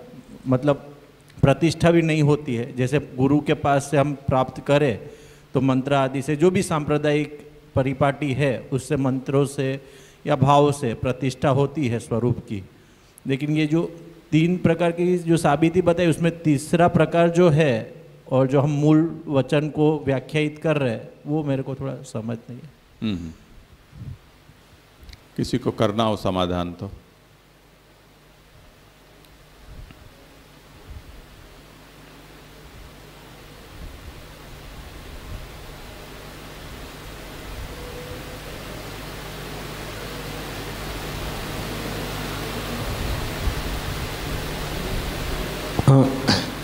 इसमें ऐसा थोड़ा समझ में आता है कि जैसे अपने यहाँ पर वो तांत्रिक रूप से तो मूर्ति की प्रतिष्ठा और इस प्रकार से नहीं होता, परंतु जो प्रभुचरण ने पुरुषोत्तम प्रतिष्ठा प्रकार में जो विधि बताई है, तो उसमें पुरुष सूक्त से भावनात्मक रूप से भी अंगन्यास और इत्यादि सब कुछ होता ही है उपचार, तो उससे उस व्यक्ति का भाव वहाँ पे दृढ़ होता है, तो वो मूर्ति में भगवान की विद्यमानता ऐसे पता चलती है। पर वो उसमें भी गुरु द्वारा ही वो हो रहा है। तो जो प्रकार है उसमें गुरु द्वारा ही होता है, और क्योंकि मंत्र को तो हम आगे छोड़ के आए, उपासना आदि मार्ग को हम छोड़ के आए, इसलिए थोड़ा, क्योंकि अगर हम यहाँ बात कर रहे हैं तो शुद्ध पुष्टि मार्ग की, निर्गुण पुष्टि भक्ति मार्ग की कर रहे हैं, और उसमें उपासना के मंत्रों आया, इसलिए थोड़ा कन्फ्यूजन। तो यहाँ पर जो मुख्य जो बात है वो 3 प्रकार से भगवत रूप जो है वो भगवान स्वयं वो मूर्ति में स्थित है, उसके लिए 3 प्रकार बताए। तो उसमें मंत्रस्यापि विधानतः, यानी जो भी जब भी प्रतिष्ठा होती है या फिर आह्वान या फिर ये जो भी सब होता है, तो उसमें इस प्रकार के मंत्रों का विधान भी मिलता है कि यहाँ पर ये अंग में इस प्रकार से भगवान की स्थिति है। तो इससे हमें ये ज्ञात होता है कि ये जो भी भगवान मूर्ति, यानी ये जो विकल्प महाप्रभु ने बताया कि गुरु के अभाव में इस प्रकार से भगवान की मूर्ति की भक्ति करने से भी चलेगा। तो इस बात को स्थित करने के लिए यहाँ पर ये बात बताई है, यानी विधान किया गया है कि मंत्र से इस प्रकार से उस मूर्ति का न्यास करो, ऐसा नहीं है यहाँ पर, परंतु मंत्र के विधान से भी ऐसा पता चलता है कि भगवान की जो भी तत्त मूर्ति है उसमें भगवान की स्थिति है, इस प्रकार के मंत्रों के विधान से। ऐसा वो तो अभी हम समझे ना, वो तो हम अगर मूर्ति नहीं है और कलश आदि या कुछ भी है तो उसमें मतलब उसमें मंत्र आ गए ना, बाकी तो 2 प्रकार तो स्थित है ही कि 2 प्रकार से, जैसे जो नहीं, विधान करना और विधान करना यानी विधि के रूप में उसको उस व्यक्ति को उपदेश दिया जाता हो कि आप इस प्रकार से भगवान के अंगों का न्यास इन मंत्रों से करो, एक ये बात हुई। दूसरी बात ये हुई कि ऐसे इस प्रकार की विधि हमें प्राप्त होती है, इससे इस बात को निश्चित रूप से समझना चाहिए कि वो मूर्ति में भगवान है ही, ऐसा। तो विधान किया जाता हो तब ये बात आ सकता है कि मंत्रों का और उसका कि गुरु यानी उस व्यक्ति को वो प्रतिष्ठा हुई है या नहीं, परंतु इस प्रकार की विधि हमें प्राप्त होती है, इससे हमें ये पता चलता है कि ये भगवान की मूर्ति में भगवान साक्षात विराजमान है। तो इसमें शंका करने का अब अवकाश नहीं है कि मूर्ति में भगवान है या नहीं, क्योंकि उस व्यक्ति को स्वतंत्रतया, यानी उस व्यक्ति को कहा है कि गुरु नहीं है तो भी आप ऐसे भगवान की मूर्ति की पूजा या फिर भक्ति कर सकते हो। तो इसलिए उस व्यक्ति के विश्वास को दृढ़ करने के लिए ये बात यहाँ पे कही जा रही है कि मंत्र, इस प्रकार के मंत्र या फिर इस प्रकार की विधि प्राप्त होती है तो आपको संशय नहीं करना चाहिए। विधि मुख से इसका उपदेश नहीं दिया जा रहा कि आप भी इस प्रकार से भगवान के अंगन्यास करो और फिर उसके बाद पूजा करो, ऐसा बात नहीं है। आगे जो है ना प्रादुर्भूते भक्ति मार्गानुसार है ना, तो वहाँ तो ये बात कह दी कि यत्र हस्त तत्र हस्त, वो सब बात तो आ ही गई है वहाँ पे। पहले जो प्रकार है वहाँ पे यदा एनम उद्धरिष्यामि वाले में, तो भक्ति मार्ग के प्रकार से भावना से तो वो बात आ ही गई है। तो इसलिए मेरा थोड़ा प्रश्न। बोलो। इसमें जैसे इसमें इसका समाधान जैसे इसमें भी मिलता है हमें साधन दीपिका में, जहाँ पे गोपीनाथ जी ऐसी आज्ञा कर रहे हैं, नात्र प्राण प्रतिष्ठादि व्यापकत्वात् जीवतः स्थान शुद्ध्यर्थ में वही तत् शब्दार्थमपि सद्गुरु हो।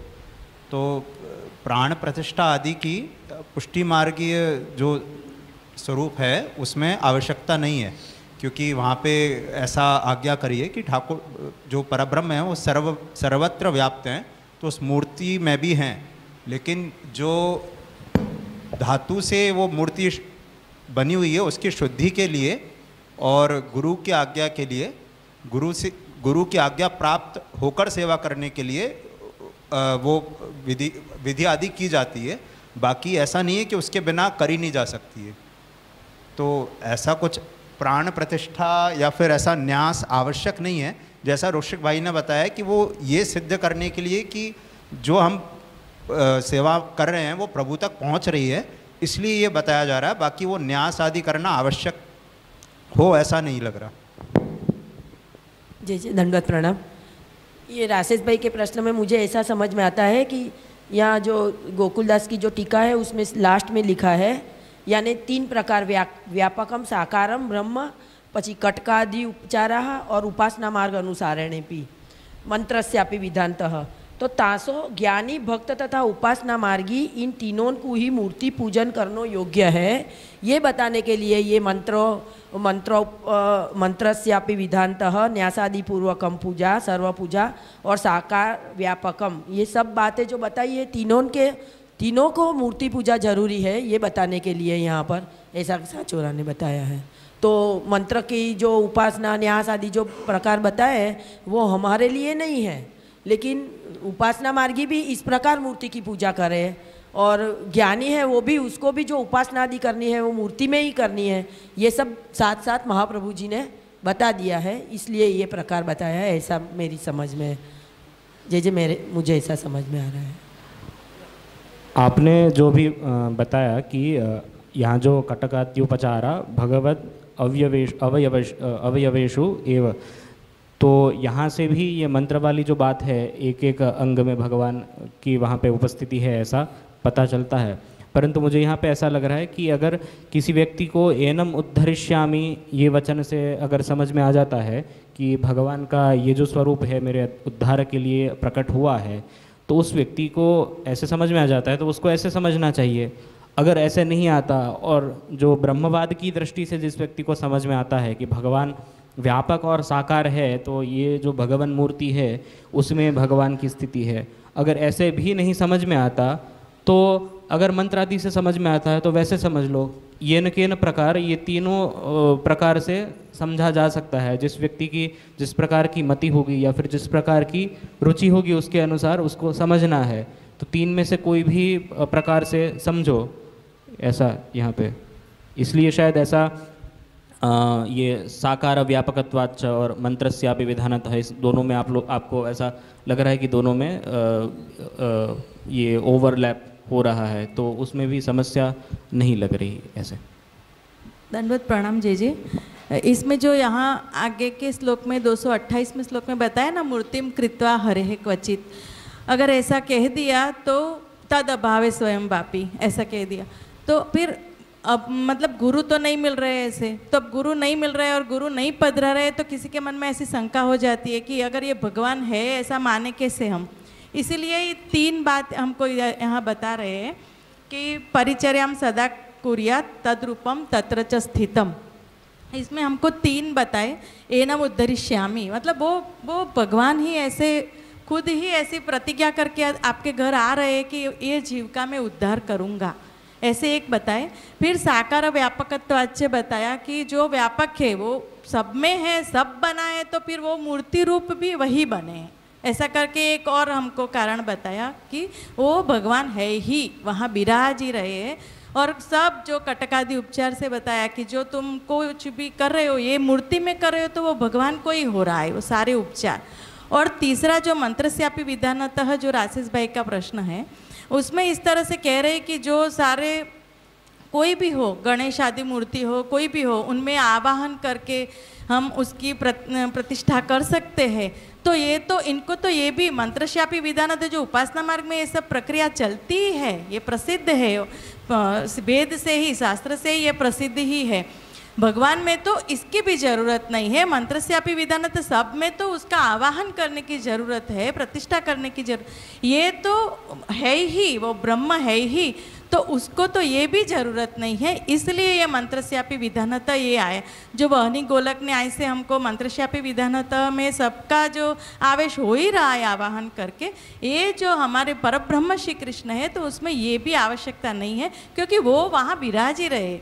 तो इस तरह से हमको ये मंत्रस्यापि विधानतः समझना चाहिए, ऐसा जी समझ में आ रहा है। दंडवत प्रणाम जी। मतलब जी खाली ये बात तो सब सही है कि ये समझाने के लिए इन के इन प्रकार हम समझ सकते हैं, लेकिन ये मंत्रस्यापि विधानतः जो आया उसके लिए मुझे, क्योंकि ऐसे साधक को ये दिया जा रहा है कि जिसको पास ऐसे गुरु उपलब्ध नहीं है और वो ये भावना से चल रहा है कि अभी मुझे ये स्वरूप को ही समझ के मेरा भगवत सेवा शुरू कर देनी है। तो यहाँ पे ये उदाहरण किससे फिट बैठता है वो थोड़ा मुझे। प्रणाम जी। एक पक्ष इसमें मतलब यही जो अभी प्रीति बहन ने भी पढ़ा उसी के संदर्भ में ऐड करना था उसको एक अलग दृष्टिकोण से देखते हुए कि यहाँ पर जब उसे मतलब ये तो स्पष्ट है कि उसे जो पूर्व के गुरु के लक्षण कहे गए उस प्रकार से गुरु प्राप्त नहीं है, अभी वो स्वयं ही मूर्ति को पधरा रहा है। तो उस संदर्भ में हो सकता है एक तार्किक दृष्टिकोण से विचार करें तो उसे जो मूर्ति प्राप्त हो रही है वो शायद कोई ज्ञान मार्गी, कोई उपासना मार्गी उस संदर्भ से भी उस मूर्ति का पूजन पूर्व हुआ हो। तो वहाँ पर यहाँ पर जाकर महाप्रभु जी ये दृष्टिकोण देना चाहते हैं कि शायद किसी उपासना मार्ग के द्वारा या पहले उस मूर्ति की अगर किसी ने विभूतितया भी प्रतिष्ठा करके पूजन की हो और ऐसी मूर्ति भी प्राप्त हो रही हो और तुम अभी अपने पुष्टि भाव से उसे सेवा कर रहे हो, तो वहाँ पर वो तुम्हें मानसिक न्यूनता ना आ जाए।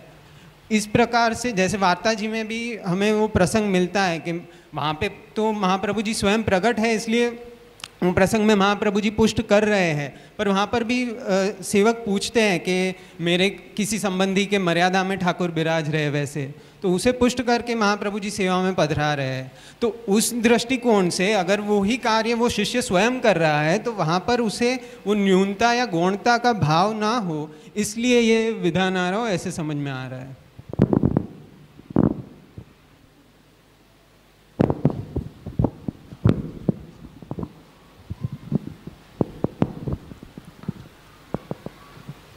ये भी पूर्व सत्र में एक ये राजेश भाई ने एक प्रश्न उठाया था, त्रेधा निरूप्यति भगवतत्वम त्रेधा निरूप्यति।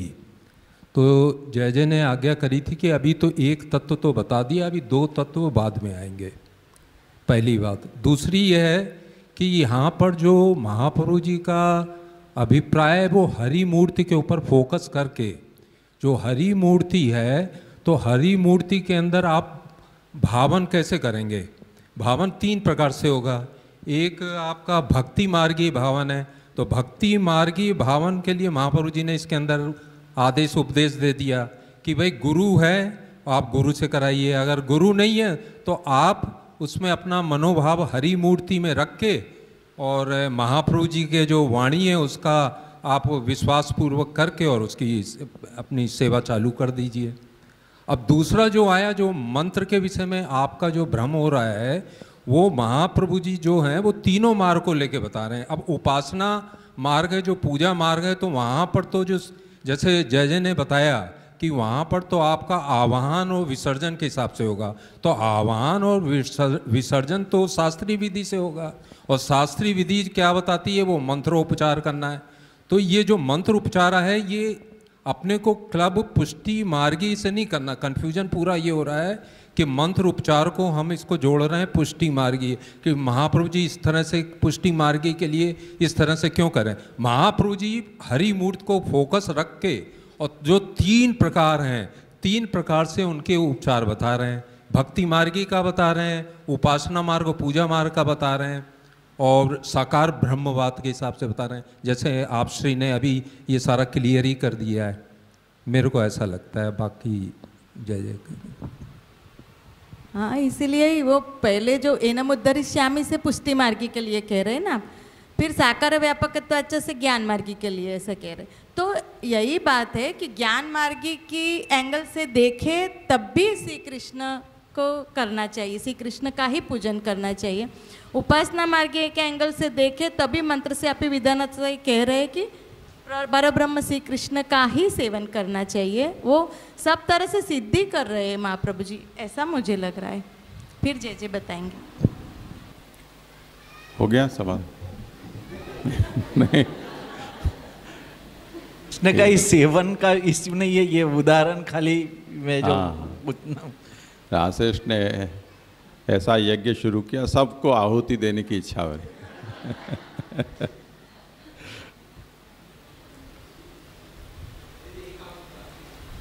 बाकी है वो तो कौन दे रहा है? पार्थ, हाँ दे दो। जैसे मुझे यहाँ पे ऐसा लग रहा है कि जो आगे बताया कि कृष्ण सेवा कर्तव्य बताया शिष्य के लिए, और वहाँ गुरु ना मिले तो मूर्ति अपने आप से भी लेके वो कृष्ण सेवा शुरू कर सकता है।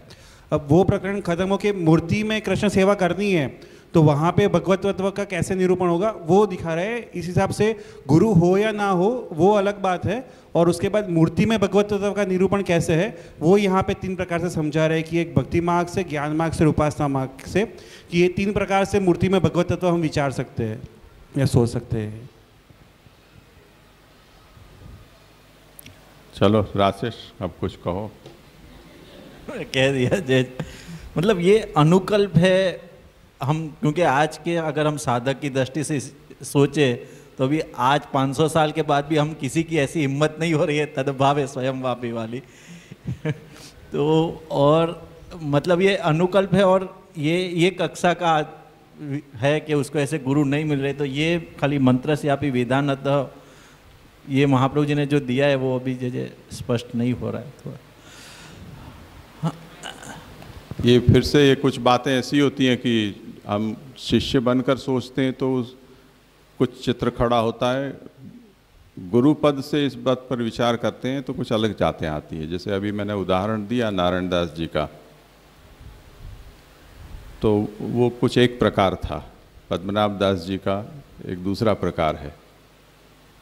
नारायण दास जी को ये संशय नहीं है कि चंद्रमा जी उनके यहाँ विराज रहे हैं, वो साक्षात भगवत स्वरूप हैं या नहीं है, इसमें कोई संशय नहीं है। पर पद्मनाभ दास जी को कोई भी ऐसे स्वरूप पधरा दें तो उनके मन में अभी चाहिए उतना संतोष नहीं है। इसलिए यहाँ पुरुषोत्तम जी ने ये बात कही है कि शास्त्र में सूर्य, अग्नि, ब्राह्मण, गाय, शालिग्राम, इन सब में भगवान की विशेष स्थिति कही गई है, पर वो स्थिति है वो सर्वसामान्य है। जैसे शालिग्राम होते हैं तो उनकी प्रतिष्ठा नहीं की जाती है, बिना प्रतिष्ठा के उसकी सेवा हो सकती है। इसी तरह अन्य महादेव आदि के जो नर्मदेश्वर आदि हैं उनमें भी ये बात कही गई है, तो प्रतिष्ठा नहीं होती है वहाँ। पर जिनके साथ ऐसा कोई भी संस्कार नहीं हुआ है, ऐसी मूर्ति में अर्चक जो है उसका विश्वास सहसा नहीं होता है, ऐसा देखा जाता है। तो अब ऐसा है तो उसके मन के समाधान के लिए जैसे भी हो सके ऐसे उसका करेंगे समाधान। वार्ता जी में ये आता है कि किसी को ठाकुर जी की सेवा पधराई तो उस समय कोई भगवत स्वरूप उपलब्ध नहीं थे, तो नवनीत प्रिय जी के वस्त्र पधरा दिए, किसी को व्रजरज पधराई, किसी को ठाकुर जी की पाग पधराई। अब जिसको वस्त्र पधराए उसको उसमें भगवत बुद्धि नहीं हो रही थी, तो कृपा करके और उनको जितने उसके तंतु हैं वस्त्र के उतने भगवान नवनीत प्रिय जी के दर्शन उनको कराए, तब उनका भाव दृढ़ हो गया। तो अब किसकी पीड़ा क्या है, ये भगवान है ऐसा समझने के लिए उसकी सोच कैसी है, कौन से कारण से उसकी उसमें साक्षात बुद्धि नहीं हो रही है, ये हमें सोचना पड़ेगा। अब वो जैसे भी उसको वो बात समझ में आए, उस तर्क देकर या प्रमाण देकर या साक्षात्कार करवाकर उसे ये बात समझानी है कि ये भगवान है। तो ये यहाँ 3 प्रकार से बता दिया। तो भक्ति मार्गीय प्रकार से जो बताया एनम उद्धरिष्यामि, तो उसमें यहाँ आवरण भंग में उदाहरण दिए हैं। दारू ब्रह्म का इंद्रद्युम्न राजा के लिए जगन्नाथ राय जी उस रूप में प्रकट हुए, और उस रूप में प्रकट होने पर उनको, क्योंकि वो रूप सांगोपांग नहीं है तो संशय न हो उसके लिए उनको ये भी कह दिया कि भी मेरा यही रूप है, इसी रूप में तुम मेरी सेवा करना। उस समय जो कमी रह गई थी सिद्ध करने में, आज तो वो परिस्थिति है नहीं है, कलेवर बदलता है 12 साल में, तो आज तो आप सांगोपांग निर्माण कर सकते हो ना। आज क्यों आप ऐसे लूले लंगड़े बना रहे हो ठाकुर जी को? पर भगवान ने उनको ये कहा कि इसी रूप में अब तुम मेरी सेवा करना और यही मेरा साक्षात रूप है। तो अब सांगोपांग बनाने पर वो स्वरूप है वो विकलांग माना जाएगा, ये जो विकलांग है वो सांगोपांग माना जाएगा। ऐसा उल्टा हो गया, क्योंकि इसी रूप से उद्धार करने के लिए प्रकट हुए, तो उसके लिए तो वही रूप आराध्य बन गया। ये हुआ। नृसिंह रूप में प्रकट हुए, ये कैसा विचित्र रूप है, ना आदमी है ना पशु है। अच्छा होता रामकृष्ण रूप होता तो कम से कम एक तो होता, या कच्छप वरा मत्स्य ऐसा कोई रूप हो जाता तो वो कोई एक पशु का स्वरूप हो जाता, पर ऐसा मिश्र रूप हुआ। तो अब जो प्रकट हुआ वो भगवान का रूप है। तो एनम उद्धरिष्यामि, इस रूप से मैं इस भक्त का उद्धार करूंगा, इस तरह से भगवान का संकल्प है और भगवान उस तरह से प्रकट होते हैं।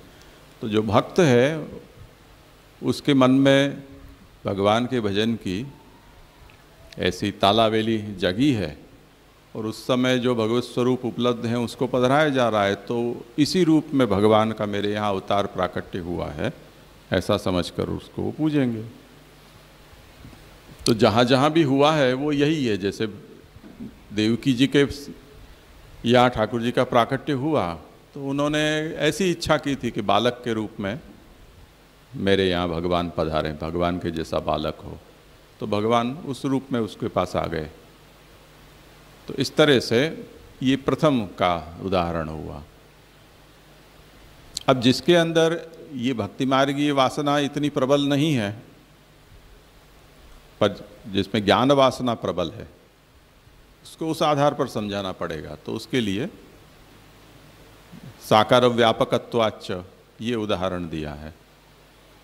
और जिसमें उपासना मार्गीय वासना है, मंत्रस्यापि विधानतः, क्योंकि ये प्रणाली अप्रसिद्ध है और उपासना की प्रणाली है वो बहुधा प्रचलित है। तो जितने लोग जहाँ भी पूजा करते हैं वो न्यासपूर्वक ही करते हैं। तो उसे ये कहा जा रहा है कि भाई मूर्ति भगवान है या नहीं है। तुमको यही तो समस्या है ना, मूर्ति में जो भजन होगा वो भगवान का भजन होगा या भगवान से अलग से कोई वस्तु होगी उसका भजन होगा। तो मूर्तेः भगवत्वं त्रेधा निरूपयति, मूर्ति की भगवद रूपता तीन तरह से है। तो जो मूर्ति पहले बाजार में से आपने 100-200 रुपये में ली है, वही मूर्ति जब उसमें न्यास किया गया तो भगवान बन गई। अब उसका कोई मूल्य ही नहीं है, ऐसी अमूल्य बन गई। तो वही प्राकृत पदार्थ है वो अब भगवान है। ये मंत्र शास्त्र कहता है कि नहीं? तो मंत्र शास्त्र के आधार पर भी ये सिद्ध होता है कि मूर्ति भगवान है। तो अब भगवत भजन कर सकते हो तुम। अब उसमें यदि कोई ये कहे कि मैं बिना गुरु के सीधे कर रहा हूँ, कैसे कर सकता हूँ? अगर तुमको संशय है तो तुम न्यास कर दो ना, तुमको कौन रोक रहा है? तुम न्यास कर दो। इसलिए श्री महाप्रभु जी ने यहाँ तो नहीं परंतु सुबोधनी जी में इस बात का स्पष्टीकरण दिया है कि यदि पुष्टि भक्ति मार्ग की भावना से यदि आपका अधिकार नहीं है, ऐसा आपको लगता है, तो तंत्रोक्तेनापि प्रकारेण केशवमेव अर्चयेत। तंत्रोक्त प्रकार से भी अगर अर्चन तो केशव का ही करना है, और कोई उपाय नहीं है। तो तुम तंत्रोक्त उपाय से करो। तो मूर्ते है भगवत्वम त्रिधा। तंत्र शास्त्र भी कहता है कि मूर्ति भगवान है यदि उसमें न्यास कर दिया जाता है तो ये कोई ऐसी अनहोनी बात मैं नहीं कहना चाहता हूँ कि गुरु के बिना तुम कैसे कर पाओगे। कर पाओगे, समझे ना? आज जैसे हमको भी ये अनध्याय के समय सरस्वती स्थापन होती है, तो वही किताबें होती हैं जो हम लोग पढ़ते हैं, वही वेद होते हैं, गीता भागवत होती है। उसमें भगवत वाणी रूपा सरस्वती का आवाहन किया जाता है। आवाहन हो गया, अब वो भगवान की वाणी है साक्षात। अब 3 दिन 4 दिन जो हुआ चला, वो पूजन हुआ, उसके बाद उसका विसर्जन हुआ, फिर से वो लाइब्रेरी में जमा हो गई वो सब सरस्वती। वो भगवद्वाणी थी, वो भगवान में मुखारविंद स्वरूप में चली गई। तो ये विधान से भी ये होता ही है ना। तो जब तक आपने उसमें उसका न्यास किया है तब तक वो देव है,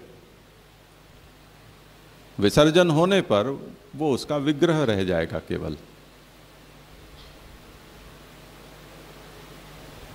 तो इस तरह से मूर्ति में भगवत भजन भगवान का ही भजन है, ऐसे समझना चाहिए। ये 3 तरह से समझाया, ठीक है। जे हाँ જે અહીંયા એવું કહ્યું કે તાસો જ્ઞાની ભક્ત તથા ઉપાસના માર્गी इन तीनों को ही मूर्ति पूजन करनो योग्य है। तो भक्त तो मूर्ति की पूजा करेगा, लेकिन और मूर्ति की पूजा के अलावा और किसकी पूजा? जैसे आपने बोला कि सूर्य, अग्नि, गाय, शालिग्राम, इसकी पूजा नहीं करनी, मूर्ति की ही पूजा करनी। ये तात्पर्य है यहाँ पर कि तीनों को ही मूर्ति पूजन करनो योग्य है। तो मूर्ति पूजन के अलावा कोई पूजन कैसे? नहीं, ये मुझे लगता है कि ये ब्रजभाषा में जिस तरह से वाक्य प्रयोग है उसका ये तात्पर्य नहीं है। अच्छा, यहाँ जो बात कही जा रही है उसका तात्पर्य ये है कि कोई अगर ऐसा सोचे कि जो भक्ति मार्गी हैं वो मूर्ति में भगवान का भजन करें, वो तो ठीक बात, समझने वाली बात है। पर ज्ञान मार्गी को अथवा उपासना मार्गी को ऐसा करने की आवश्यकता नहीं है। तो महाप्रभु ने ये 3 उदाहरण तीनों को लिए दिए हैं कि ज्ञान मार्ग की दृष्टि से भी यदि कोई मूर्ति में भजन करता है तो भगवान की स्थिति उस रूप में भी वहाँ है ही, तत्व के रूप में। उसी तरह जो उपासना मार्गी है जिसमें मंत्र का प्राधान्य होता है, वो भी वहाँ मूर्ति में भगवत भजन चाहे तो कर सकता है। यानी तीनों के लिए मूर्ति में भजन बताया गया है, तात्पर्य यही है। और एक मेरा ये 228वें श्लोक में जो टीका की पहली लिटी है कि क्वचित देश विशेषे सत्परिपंथानाम अभाव युक्ते हरे मूर्तिम कृत्वा भजेत।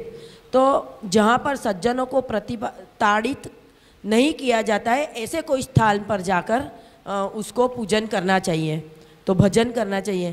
तो एक तो गुरु का अभाव है, तो गुरु के अभाव में वो खुद भगवान का भजन कर रहा है। तो यहाँ पर स्थान का जो बताया गया है वो क्यों बताया गया है? गुरु के अभाव में अपने घर में ही कर सकता है, लेकिन ऐसे क्यों बताया गया है कि जहाँ पर सत्पुरुषों को पीड़ा ना होती हो? स्थान का निर्देश करने का कोई? उसका कारण ये है कि हम ये तो नहीं कह सकते हैं, पूरी दुनिया में तो घूम कर आए नहीं है कि गुरु है या नहीं है। हमें तो हमारे क्षेत्र में ही देखना होगा ना कि हम जहाँ हैं वहाँ गुरु उपलब्ध है कि नहीं। अब गुरु उपलब्ध नहीं है उसका मतलब ये हुआ कि उस स्थान में कोई ऐसा बड़ा दोष है कि जिसके कारण वो स्थान गुरुहीन हो गया है। तो वो स्थान का ही दोष बताता है। जैसे जो बच्चे लोग पढ़ने के लिए कहीं बड़े शहरों में जाते हैं, शहरों में से महानगर में जाते हैं, वहाँ से विदेश जाते हैं, तो कुछ स्थानकृत दोष है ना, कोई चीज़ वहाँ उपलब्ध नहीं हो रही है। बीमार होने पर आदमी गांव में से अपने ज़िले तहसील में जाता है, वहाँ से राज्य के मथक पर जाता है, तो वो छोटी छोटी जो स्थान होती हैं वहाँ पर वो सुविधाएं नहीं होती हैं, बड़े क्षेत्र में ही वो उपलब्ध होती हैं। तो वहाँ का कोई एक दोष है कि जिसके कारण वो सुविधा वहाँ उपलब्ध नहीं हुई। MBBS डॉक्टर मिल जाएगा, वो नहीं मिला तो वो BHMS वाला मिल जाएगा, MBBS नहीं मिलेगा। जैसे जैसे ऊपर के सेंटर में जाओगे तब तब आपको अधिक योग्यता वाले मिल जाएंगे। शहर में जाओगे तो सुपर स्पेशलिस्ट भी मिल जाएंगे, मल्टी फैसिलिटी वाली सब अस्पताल भी मिल जाएंगे। तो आप जिस स्थान में हो वहाँ वो सुविधा नहीं उपलब्ध है, उसका कारण वो स्थान का दोष है, क्योंकि उसकी योग्यता का वहाँ उपयोग होने का अवसर नहीं है। ऐसा स्थान आप जहाँ रह रहे हो वो हो। तो अब स्थिति आपकी ये है कि उस स्थिति में आप जगह बदलो, क्योंकि जिसके कारण गुरु को वो स्थान रहने लायक नहीं लगा है तो वो आपत्ति कल कभी आपके ऊपर भी आएगी। तो आप स्थान बदल के देख लो जहाँ आप अच्छी तरह से अपने धर्म का पालन कर सको, ये तात्पर्य है। कहीं होता ही नहीं, यानी भूतल पर कहीं पर वो गुरु है ही नहीं, ऐसा उसका मतलब तो नहीं कह सकते हैं ना। बिना जांचे हम कैसे कह सकते हैं? हम तो इतना ही कह सकते हैं कि भाई हम जहाँ हैं, हमारी जहाँ अप्रोच है वहाँ तक वो गुरु उपलब्ध नहीं है।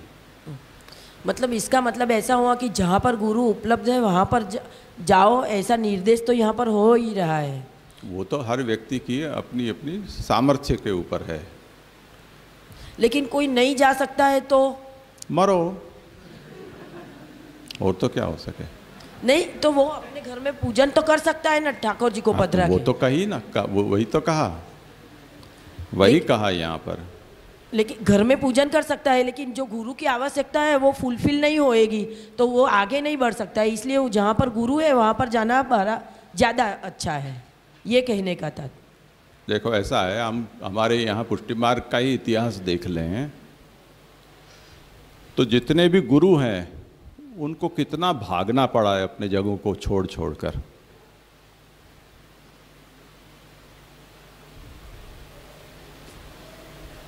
व्रज पूरा खाली हो गया, ठाकुर जी की लीला भूमि, कोई रह नहीं सका वहां। श्रीनाथ जी को भागना पड़ा वहां से। तो जहां सत्परिपंथानाम अभाव युक्त देश मिला, कौन सा? नियरेस्ट राजस्थान, कि जहाँ के राजपूत लोग मुसलमानों से लड़ने लगे, वो ही रक्षण कर सकते थे। तो उनके आश्रय जाकर सभी मुख्य मुख्य जो भी घर थे वो वहाँ भगे। तो ये तो दौड़ भाग चलती रही ना। आज भी ऐसा होता है, जैसे बड़ौदा में और यहाँ बड़े शहरों में वो मुसलमान लोग एक कॉलोनी में महंगे दाम पे घर ले लेता है, उसके बाद उस पंक्ति में मोहल्ले में जितने घर होते हैं वो सब उससे त्रस्त होकर घर बेच बेच के भागते जाते हैं कि अब ये रहने लायक नहीं रहा। अब उनके अंदर तो ये एकदम रणनीति के रूप में ये लोग काम करते हैं। 5 लोग मिलकर और पैसे उसको फंड कर देते हैं कि भाई तू दुगने दाम पे ये मकान ले ले, पीछे सब सस्ता होगा तो हम बांट लेंगे बाकी का जो भी है वो सब। तो मोहल्ले के मोहल्ले खाली हो जाते हैं।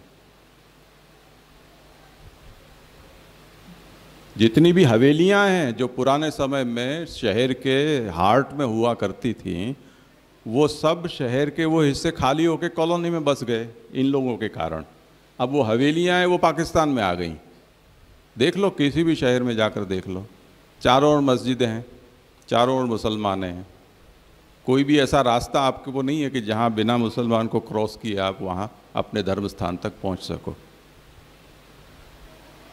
तो ये तो उनकी रणनीति है। तो हिंदू लोग ही बेचते हैं मुसलमान को और वो कब्जा जमाते जाते हैं। अब भाग लो, आप भाग सको इतना।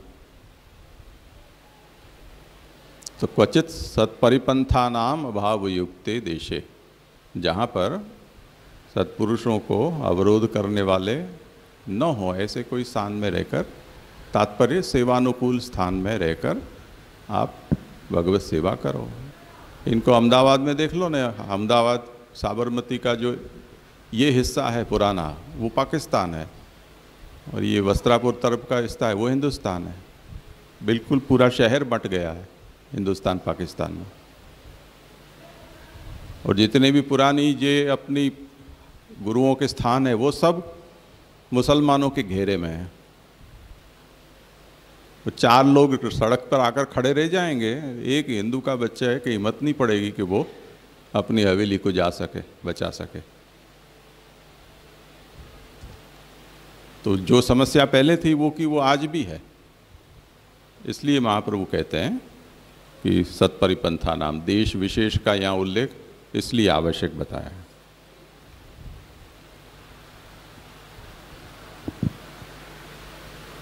क्यों? हाँ, दंडवत प्रणाम। जय जय। आगे ही बता दिया कि काल मंत्र आदि का नाश हो गया है और कर्म मार्ग, ज्ञान मार्ग आदि का भी नष्ट बताया, और अभी एक ही की रूप जो है वो भक्ति मार्ग है। तो क्योंकि कर्म मार्ग, ज्ञान मार्ग ये सभी भक्ति मार्ग की शरण में आए, तो भक्ति मार्ग की बातें चल रही है, तो महाप्रभु जी ने ये जो 3 टाइप बताए हैं उपासना मार्ग से या ज्ञान मार्ग से, तो वो सिर्फ लोगों को सेटिस्फाई करने के लिए ही बताया या फिर कुछ और?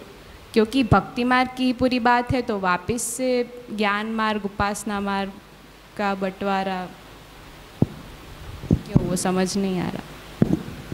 नहीं, फिर से संक्षेप में इसको इसी तरह समझना चाहिए कि मूर्ति भगवान है। ये विश्वास दिलाने के लिए जितनी पद्धति से किसी को हम समझा सकते हैं वो समझाया जा रहा है। समझाया किसे जा रहा है कि पुष्टिमार्गी गुरु जिसको उपलब्ध नहीं है, उस पुष्टिमार्गी को भगवत सेवा में प्रवृत्त कराना है।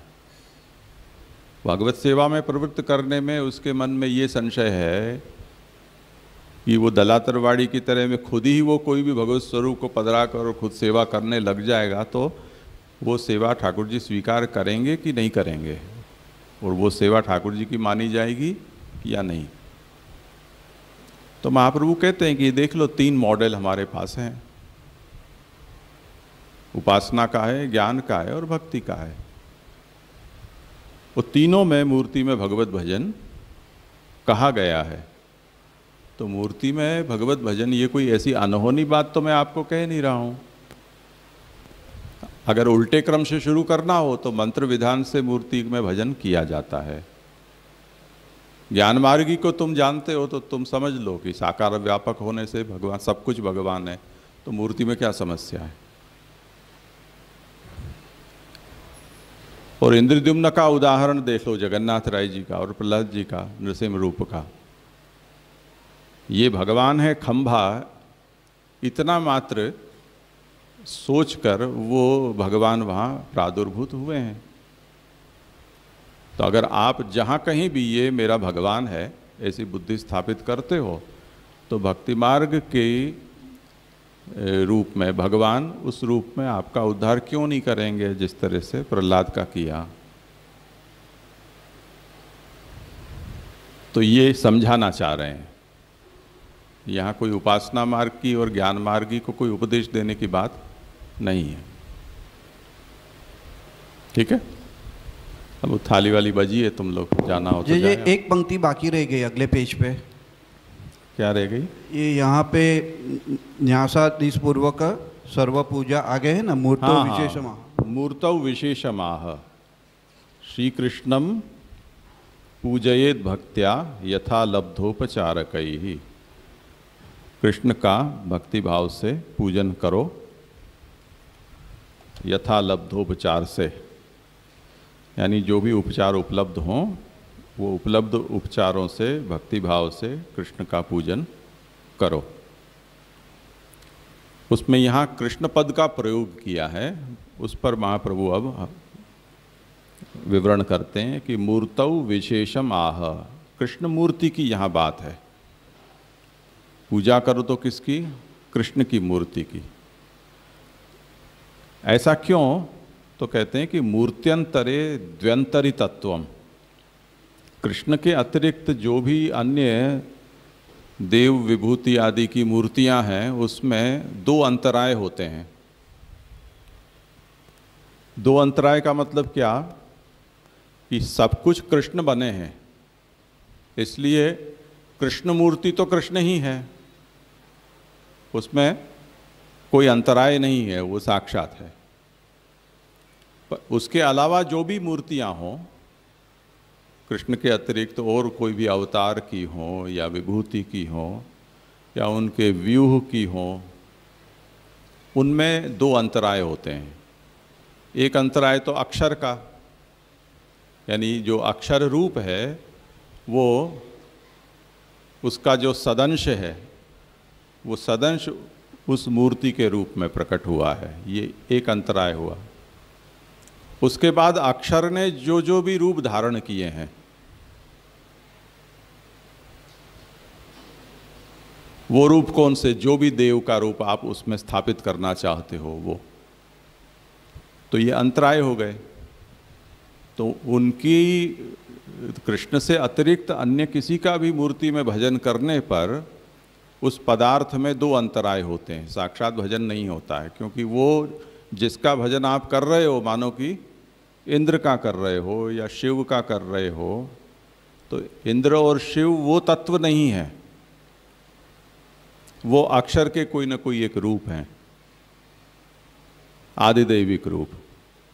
वो आदिदैविक रूप अक्षर के उस आदिभौतिक रूप में बसाए जाएंगे, उनका न्यास किया जाएगा।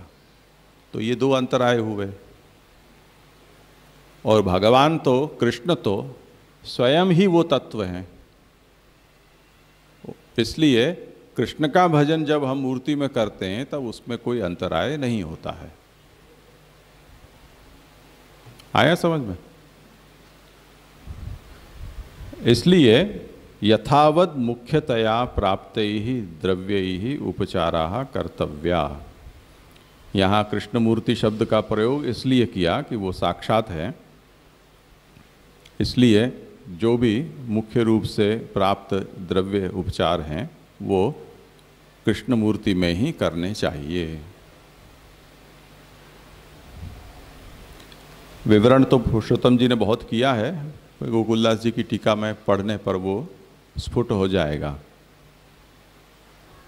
तो उसका भी हम विवेचन नहीं करते हैं, आगे भी वो विषय चलेगा ही। तो ये यहाँ संपन्न हुआ, आप लोग थोड़ी देर में जाकर आएँ।